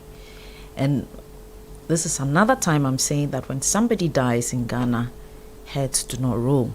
This is not the first time. A gentleman, earlier this year, we talked about a gentleman who was knocked down by a motor vehicle or a motorbike, Charles Emisa. And we mourned, we grieved, we ranted, we expressed our frustration, which I believe we should not stop. But we need to get to the point where we demand a fix to the system. If we need to chuck the system away and build a new system, then we need to do that. And I keep saying that power is in the hands of the people, and they need to assert it.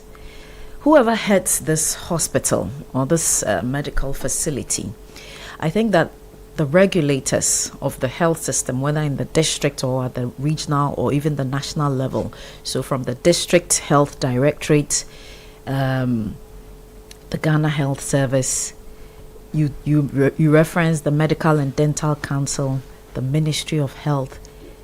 We need to see some immediate intervention. And Godfred hinted and alluded to that the intervention should not be cosmetic, should not be for populist interest, but to address a problem that has taken a life. Okay, whoever heads this institution must be asked to step aside and investigation and inquiry be commenced. That needs to happen.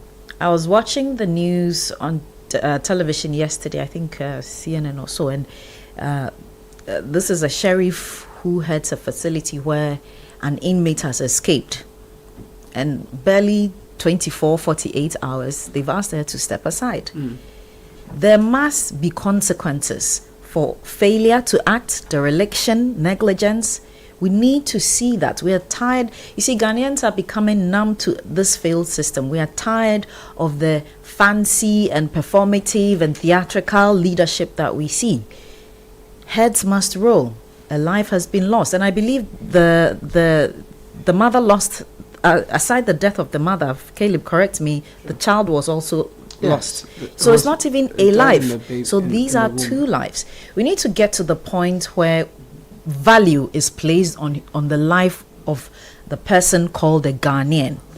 And Ghanaians need to demand that. Okay?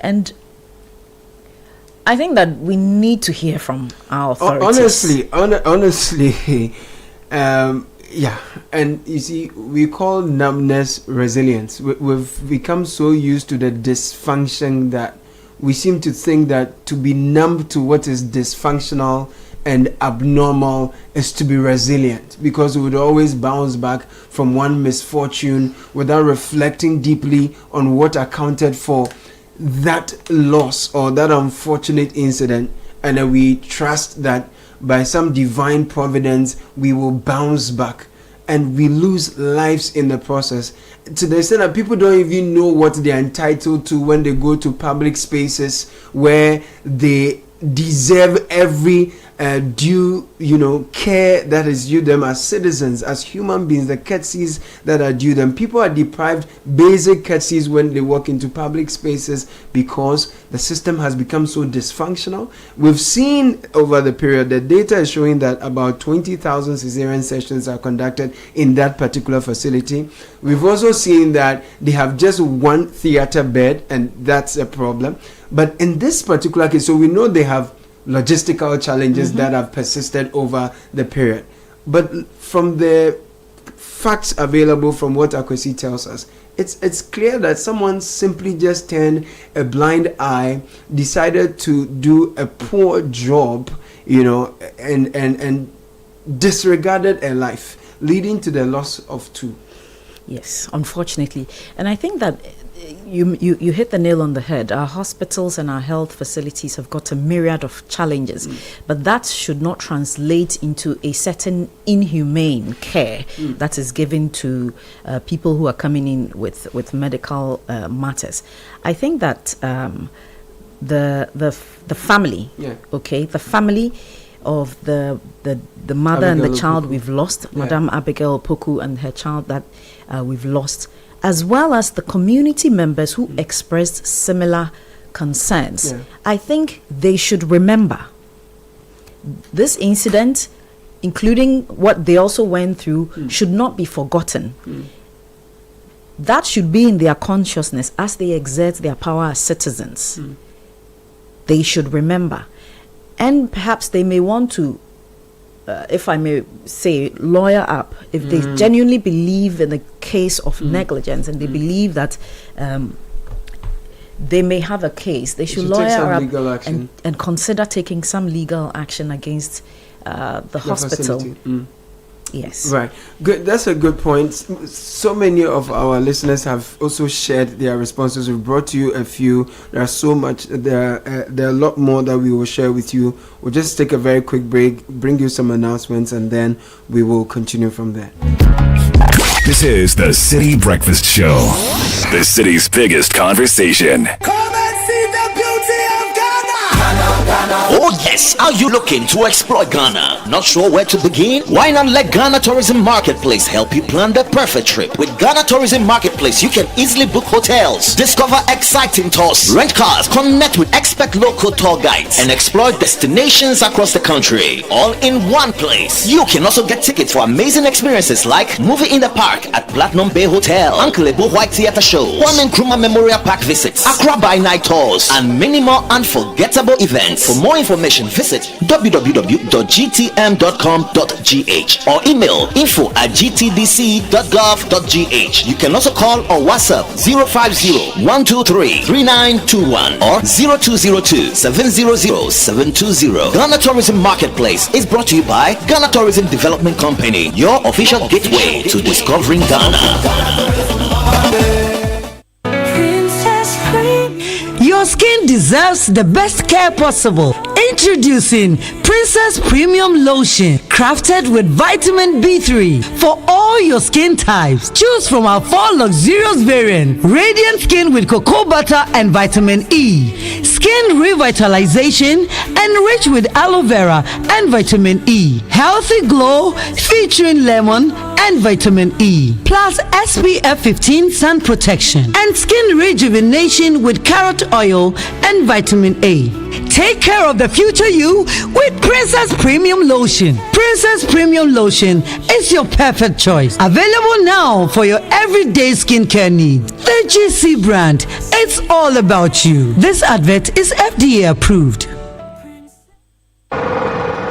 So what goes into building quality structures? I mean, literally, what goes into it? Wujaf, you don't want to be sitting here somewhere worrying whether or not you did a really good job. It's a very simple equation. If there's no diamond cement in the mix, massa, forget it. Don't start cry. Menye, diamond cement has been providing builders, block makers, and construction companies that peace of mind for years. Diamond cement is 42.5R grade cement. Unbeatable quality made right here in Ghana. And because we have your pocket in mind, we provide 32.5R grade so that everybody getting on. No long talk, Jack. If there's no diamond cement in the mix, don't start. Locate Diamond Cement Ghana Limited nationwide with factories in Aflao, Takrade, and Buipe, or call 0244-313-368 or 0540-111-978 or 0202-021-175. Diamond Cement, still as hard as a diamond. Attention all Ghanaian students in basic to senior high schools. Want to win 15,000 Ghana cedis? Join the Kofi Terrier Good Citizenship Challenge now. Form a team of at least 5 students and embark on a community service initiative that will make a real difference. For more details, call 050-591-0960. The final submission deadline is 30th June 2026. Welcome to IO Help Center. How can we help?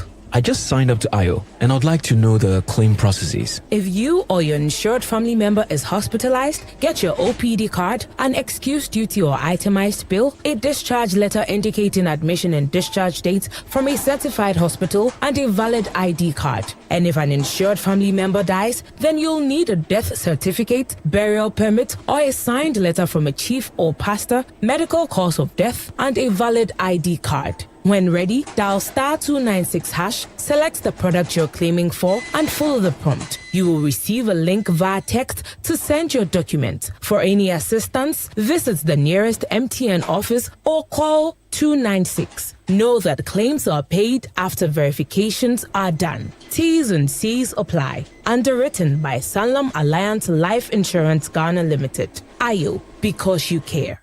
When the sirens are loud, but the beds are full, what happens next?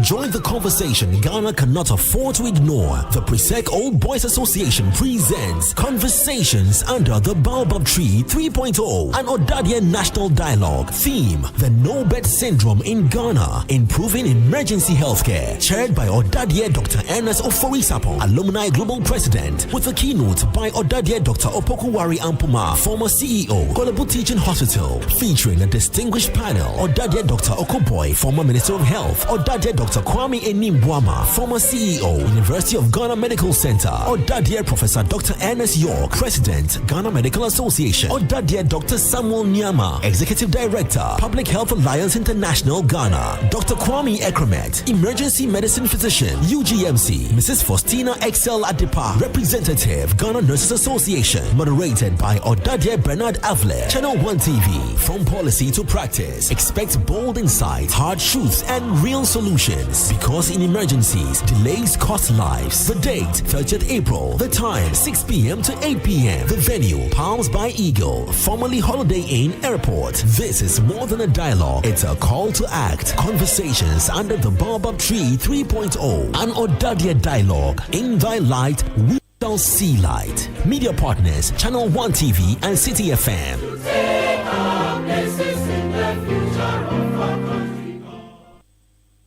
This is the City Breakfast Show, the city's biggest conversation.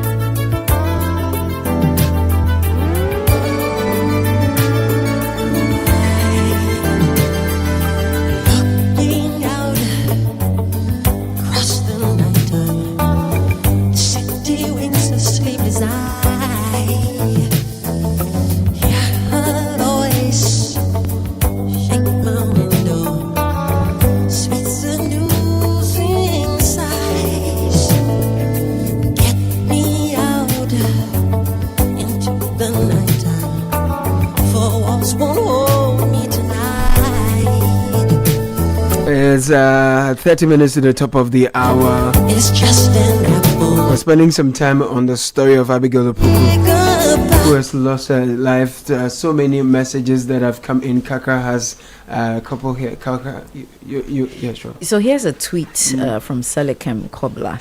He says, in Ghana, we are confronted with a troubling reality. Patients who have recovered are sometimes detained in hospitals due to unpaid medical bills, while new patients are denied proper care because of limited bed space. The National Health Insurance Scheme once introduced a premium service at its inception. If this option is still available, there's a strong need for intensified public education and awareness, encouraging more people to subscribe, especially those currently relying on private insurance.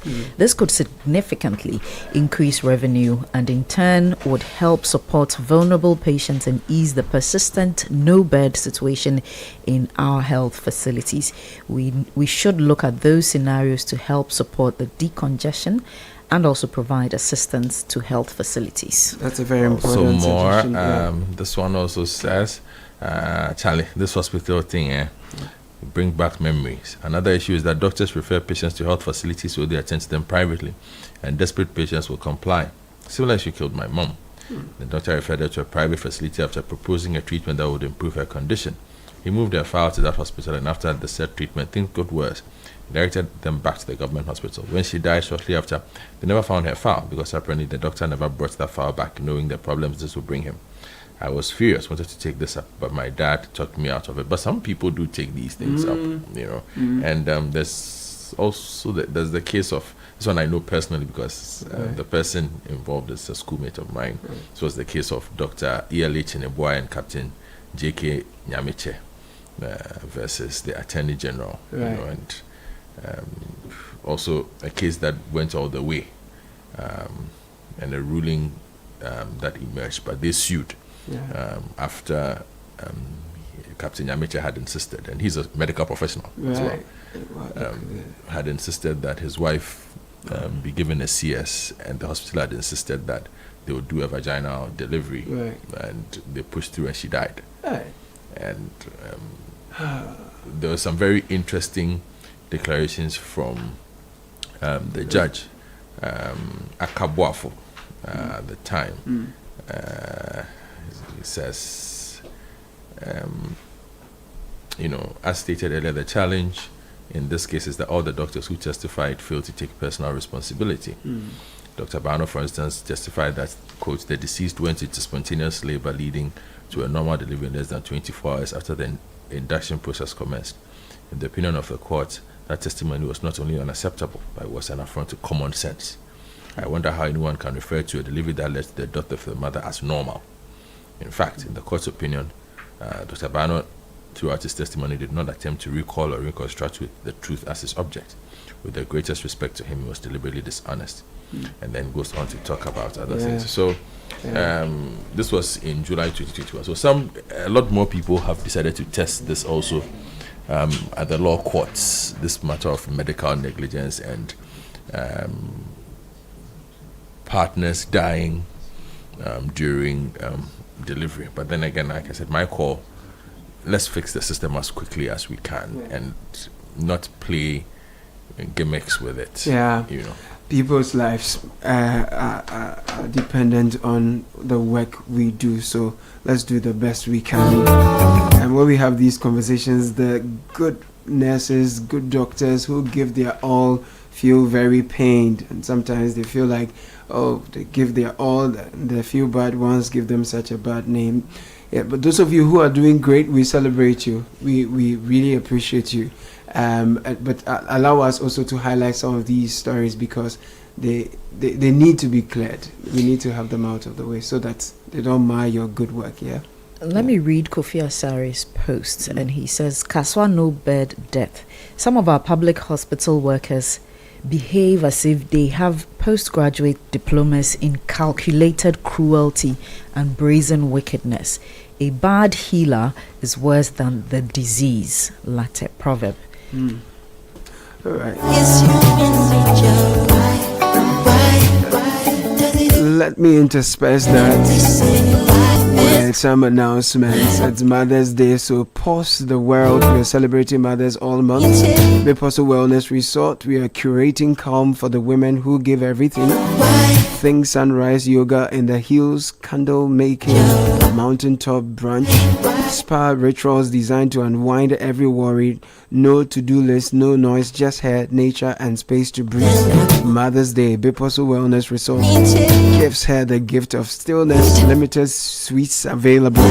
So book via biposoresort.com and call 020-055-7699. Call that number for reservations now.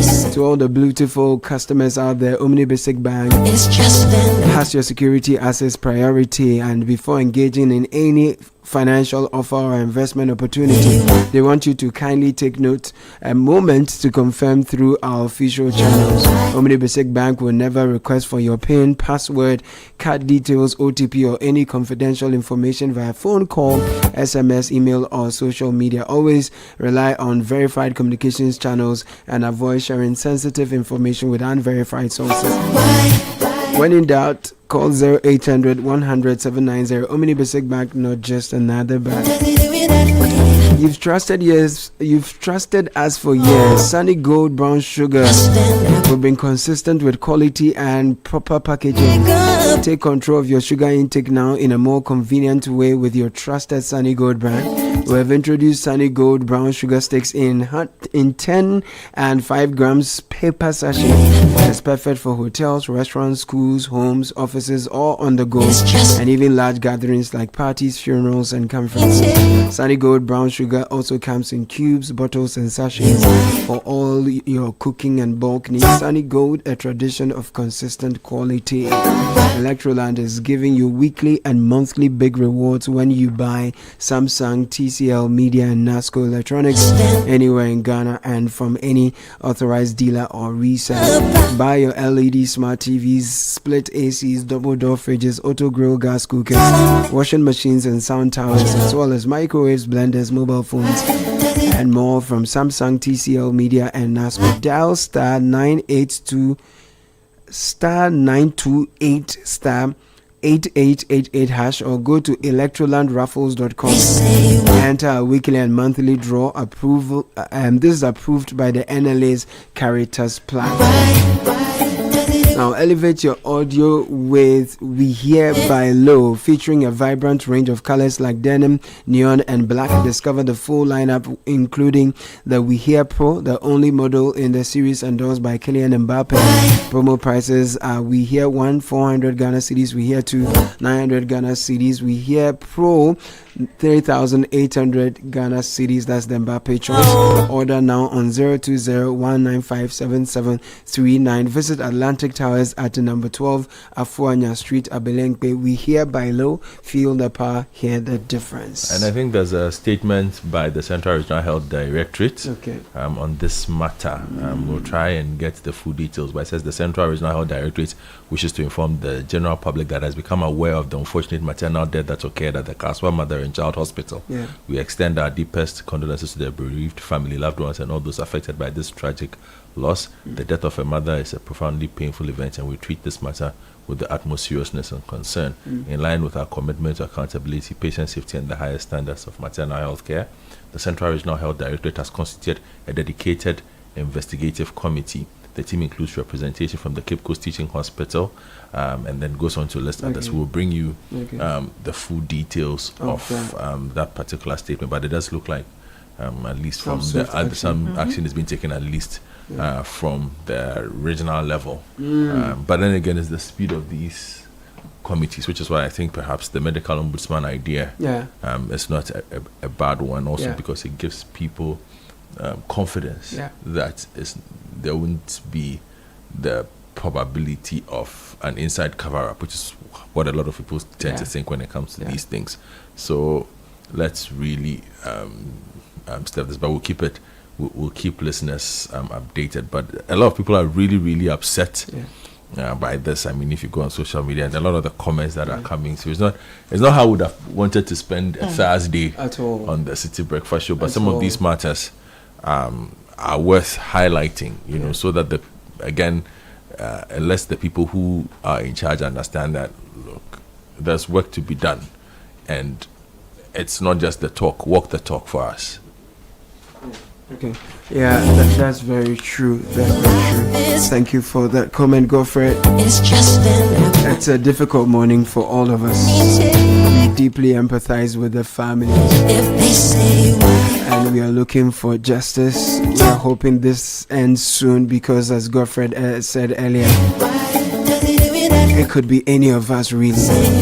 And I think in addition to the medical ombudsman, we probably need to make the process a bit easier and free for family, patients, relatives also who are affected by such decisions, because it can be very costly to take up some of these things when you suffer them. I have more of your messages and voices. I'll bring them soon. Social Security and National Insurance Trust SNIT, however, has some information. I want to remind SNIT pensioners that you are to undergo your annual pensioner certification in your birth month, effective April this year. All of you born in the months of January, February, and March, but have not renewed your pensioner certificate, will be taken off the pension roll, and this means that SNIT will suspend paying your monthly pensions until you have renewed your pensioner certificate. All affected pensioners who have not renewed their pensioner certificate and are encouraged to do so before the next pension payday. To make the renewal process simple and convenient, you may use any SNIT dedicated channels, that's SNIT mobile app, SNIT branch, and SNIT co-location bank. Pensioners with mobility challenges, you will receive assistance through home visits. So please call 0302 611 611. Visit any of our branches or use the mobile app. In the meantime, if you're looking for a best of flavor in every sip, please discover the refreshing taste of Piva. Piva beverages has got Piva Cola, Piva Orange, Piva Cocktail, Piva Grape, and Piva Tangy. Grab yours today. Available now at a local store. Call us on 0550-032231. Piva beverages, a taste you will love. It's just an apple. Then let me take a bite. If they say why, tell them that it's human nature. Why does he do it that way? If they say why, this town is just an apple. Then let me take a bite. If they say why. We have our friends from GRA in the studio, Domestic Tax Revenue Division. And we have a love letter for you. It's a sweet conversation, so look forward to it. We'll just take a very quick break. When we return, we'll bring you that. But just before then, when you buy anything, it's got to be the very best. Diamond 42.5 R grade cement is the highest quality cement in the Ghanaian market. We've been here since the year 2000. We are rated green by the EPA. We have the affordable 32.5 R grade. A good deal for everyone. Great value for your pocket. Make Diamond Cement your number one. If you wish to buy Diamond Cement, deal with us directly. We are all over the nation. Our factories are in Aplauta, Kwadi, and Buepe. 0540-111-978. Diamond Cement is still as hard as a diamond. Very quick break. When we are back, great conversation. Unleashing the power of relevant radio. This is Citi 97.3.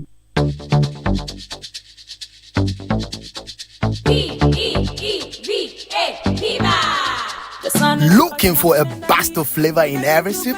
Discover the refreshing taste of Piva beverages. Enjoy the classic Piva Cola flavor, perfect fit anytime. How about a fruity adventure? Try our delightful Piva orange fruit drink packed with recognized citrus flavor. Craving something exotic? Our Piva cocktail fruit drink brings the tropics to you. For a sweet and juicy treat, grab our grapefruit drink and don't miss out on the refreshing Piva tangerine fruit drink, bursting with tangerine flavor. Piva Cola, Piva Orange, Piva Cocktail, Piva Grape, Piva Tangy. Grab yours today. Available now at your local store. Call us on 055-00-322-31. Piva, a taste you love. This advert is FDA approved. P for Piva.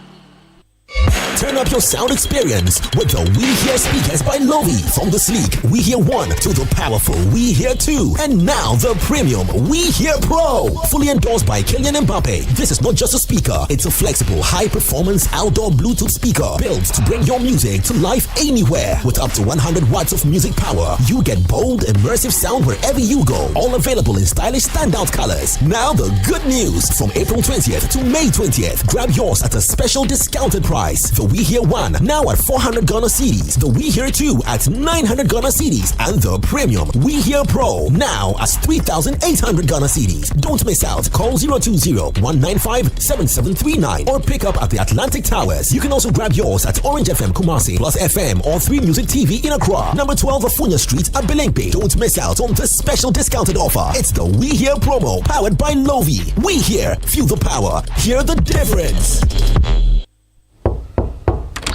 Hey, El Chamano, I agree to. I make sure. Salary them pay last week. This week, no, it finished. How?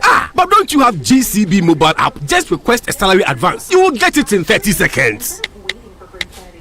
Gosh, it just dropped like it's hot. Get up to 80% of your salary anytime with a GCB mobile app at the lowest interest rates. Switch to a GCB salary account now and payday can be any day. Download the GCB mobile app on Google Play, App Store, or Huawei App Gallery. T's and C's apply. GCB Bank, your bank for life. Electroland Ghana Limited, ye mamo achedie kesio. We ye de maye dwedi fa wo mni ye dini ye o. Esanse mu no kredi aso ye ninti. Ye mamo achedie kesie pa. Achedie kesie ye de ma wo enemy. Every Accra, Ekwatamali, Ghana fa na nyina. Electroland eye number 1. Ne hiane sa ubeto Samsung, TCL, Media, any Nasco niama ewo Electroland showroom. Any anamo si fa wo mo Ghana fa na nyina. And also dial *928*8888#. Ube to miss wako register.electrolandraffles.com. And now boy now watching your busumia cradi yibi. Now wait to me nya chedie kesie pa. Free TVs, ACs, fridges, gas cookers, washing machines, sound towers, mobile phones, any near kika hwa ye de ma wonkwa. Jumedi NLA Caritas platform no ajiatu. Kai say inshishe kakra wo ho. Electroland Ghana, rewarding your loyalty the big way. This is the City Breakfast Show, the city's biggest conversation.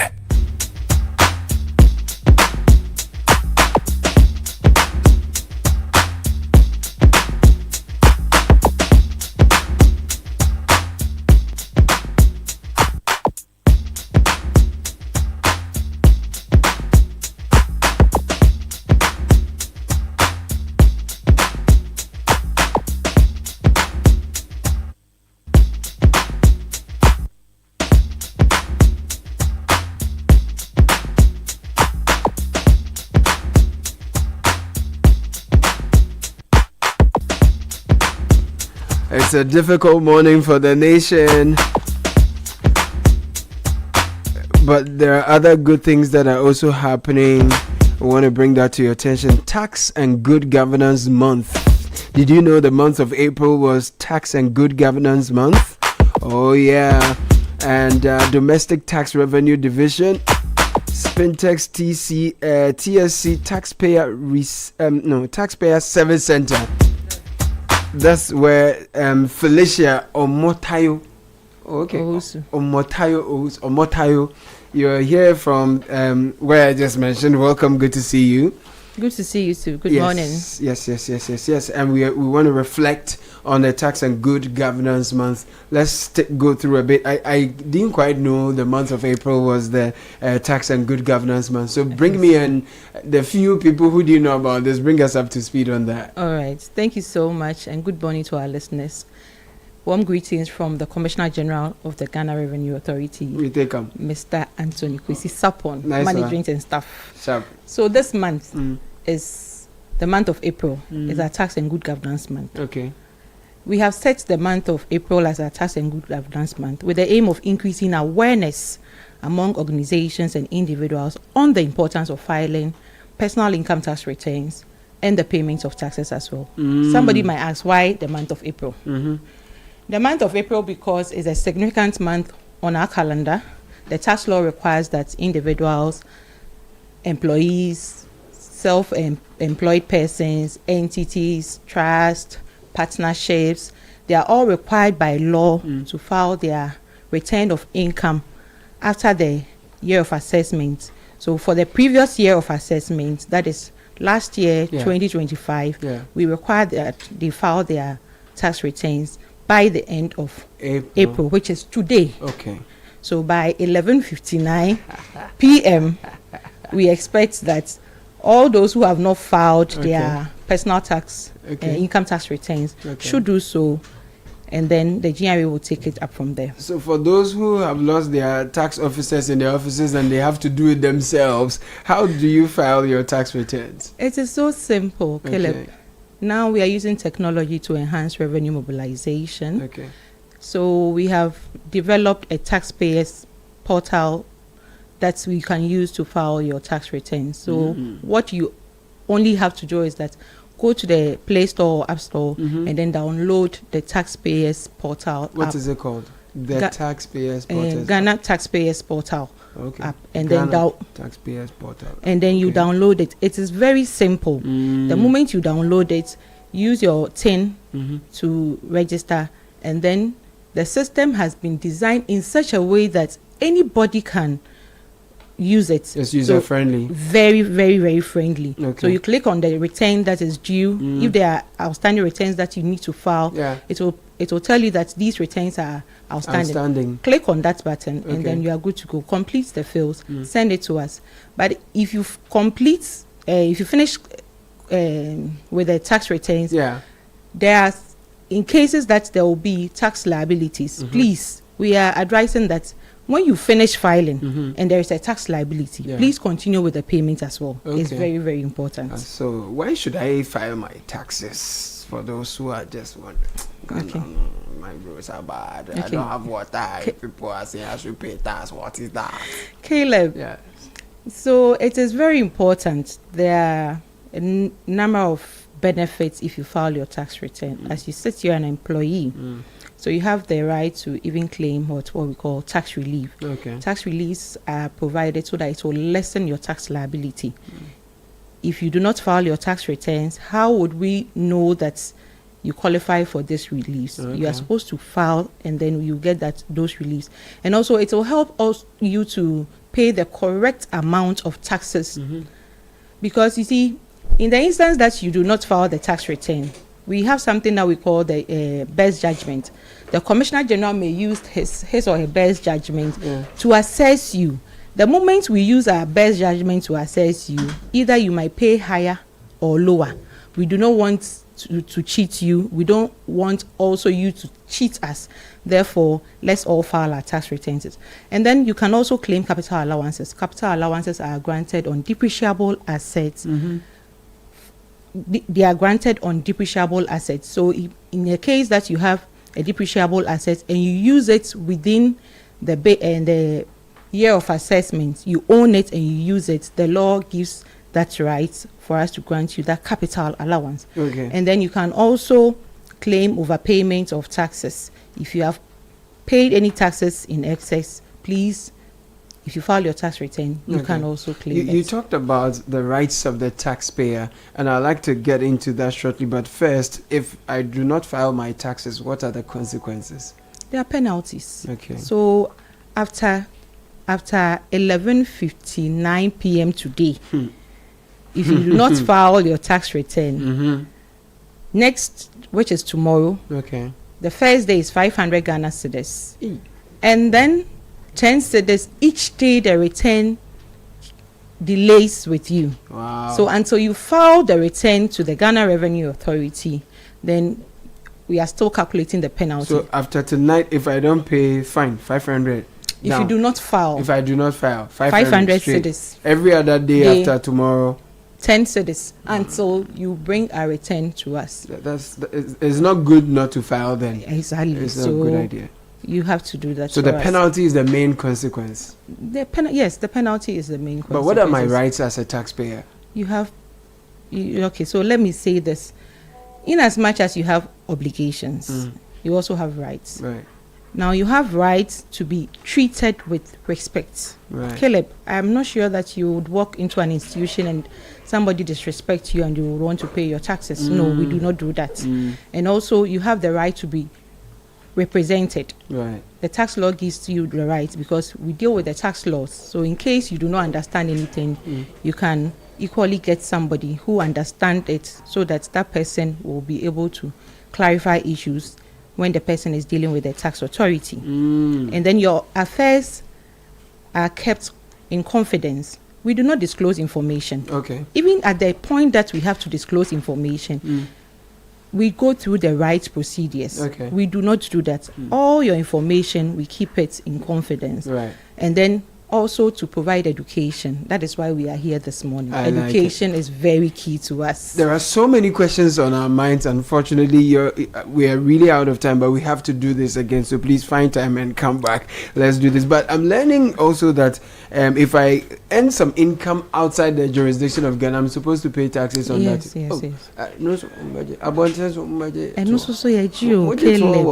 Caleb, yes, say tax law and say worldwide income. The tax law says we are supposed to tax you based on your worldwide income. So if you have any investments outside, foreign investments, please come and disclose it. I should come and disclose it to you. Yes. If you disclose it to us, the penalties involved will be waived. That is the good aspect of it. The penalties will be waived. When I disclose. When you disclose. So we have something we call the special voluntary disclosure portal. So look at the name, special voluntary disclosure. So we expect that you would come to us and then disclose that this is what I have earned outside. If I know someone who's earning outside is not filing their taxes, and I especially disclose, will I get some dispensation? Oh yes. We have avenues for that. If you, in case you even know somebody in Ghana here who is defaulting and you report to us, we will not openly disclose whatever you tell us. But what we do is that our management will hide and then make sure that they collect. What they will do is that we will not. Will hide you and then make sure and then make sure that we collect the needed the needed revenue, and then any amount that we collect, there is a percentage that we give to the person. Yes. So it's somebody's job, which I know. I like so it. Please let's all ensure that. I like it. Oh yes, we like it. You like that So share your very final words with us before you go, but promise that we should do this again so we can explore some of your other Caleb, I think that you people should give us more time because as I indicated, I went to your old place before coming here, so give us some time, then we would be able to give us your final words and we will think about your request. Felicia. All right, so my final request is that I want to put toll-free numbers online. Please do. In case that anybody have any challenge, please do not hesitate and call us. Our customer experience units are very trained. They will assist you or walk to any of the TSCs closer to you, and then you are good to go. So our toll-free line is 0800 900 110. Okay. 0800 100 110. That number is easy. We like that one. So Yes. it's okay. Thank you. And then what I'll add is that know your taxes, pay your taxes. Let's build Ghana together. All right. Thank you, Felicia. Okay, Lev, you didn't give me more time. You are out of time, actually. Have a good one, Felicia. All right. Thank you so much, Felicia. Omotayo Owusu. Right. You have. I will tax you for what you want to do, but just be fast with it. Felicia, you want to wish someone happy birthday? Yes, please. What's the name of the person? Okay, so the name of the person is Akosia Defoche, and she's with the GRA Tema Committee 1 TS. So happy birthday, happy to birthday, Akosia. Akosia. I love you so much. Thank you very much. And just before we bring in Sheba Araba Benin, life has a funny way of showing up uninvited. 1 minute everything is fine, another there is drama, on and on, emergency, hospital bills and all. IO annual cover got you covered.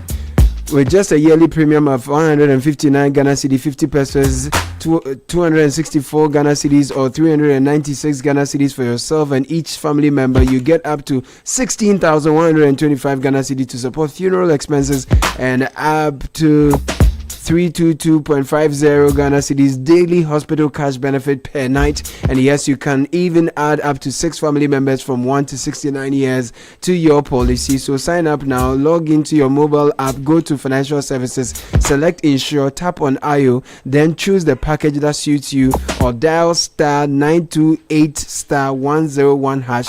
Select the annual cover and sign in seconds. WhatsApp at 0596918235. IO, because you care. Now, the Mirror and Labadi Beach Hotel brings you a Mother's Day surprise. She's your first love, your first teacher, and your counselor. Celebrate her in a way she will never forget. Labadi Beach Hotel, May 10, 2026, time 12 p.m. Single rate for single 750 Ghana Cedis, family of 4 2,800. To grab a ticket, dial star 725 star 7076 hash 0548019572. Call this number for further assistance. Thank you so much for doing the listening. Sheba Araba Benin is here with the news at 10. Sheba, morning. Good morning, Caleb. Coming up in the bulletin, President Mahama to visit Akosombo Dam today after substation fire led to multiple power outages, and Ghana Health Service set up committee to probe death of pregnant woman denied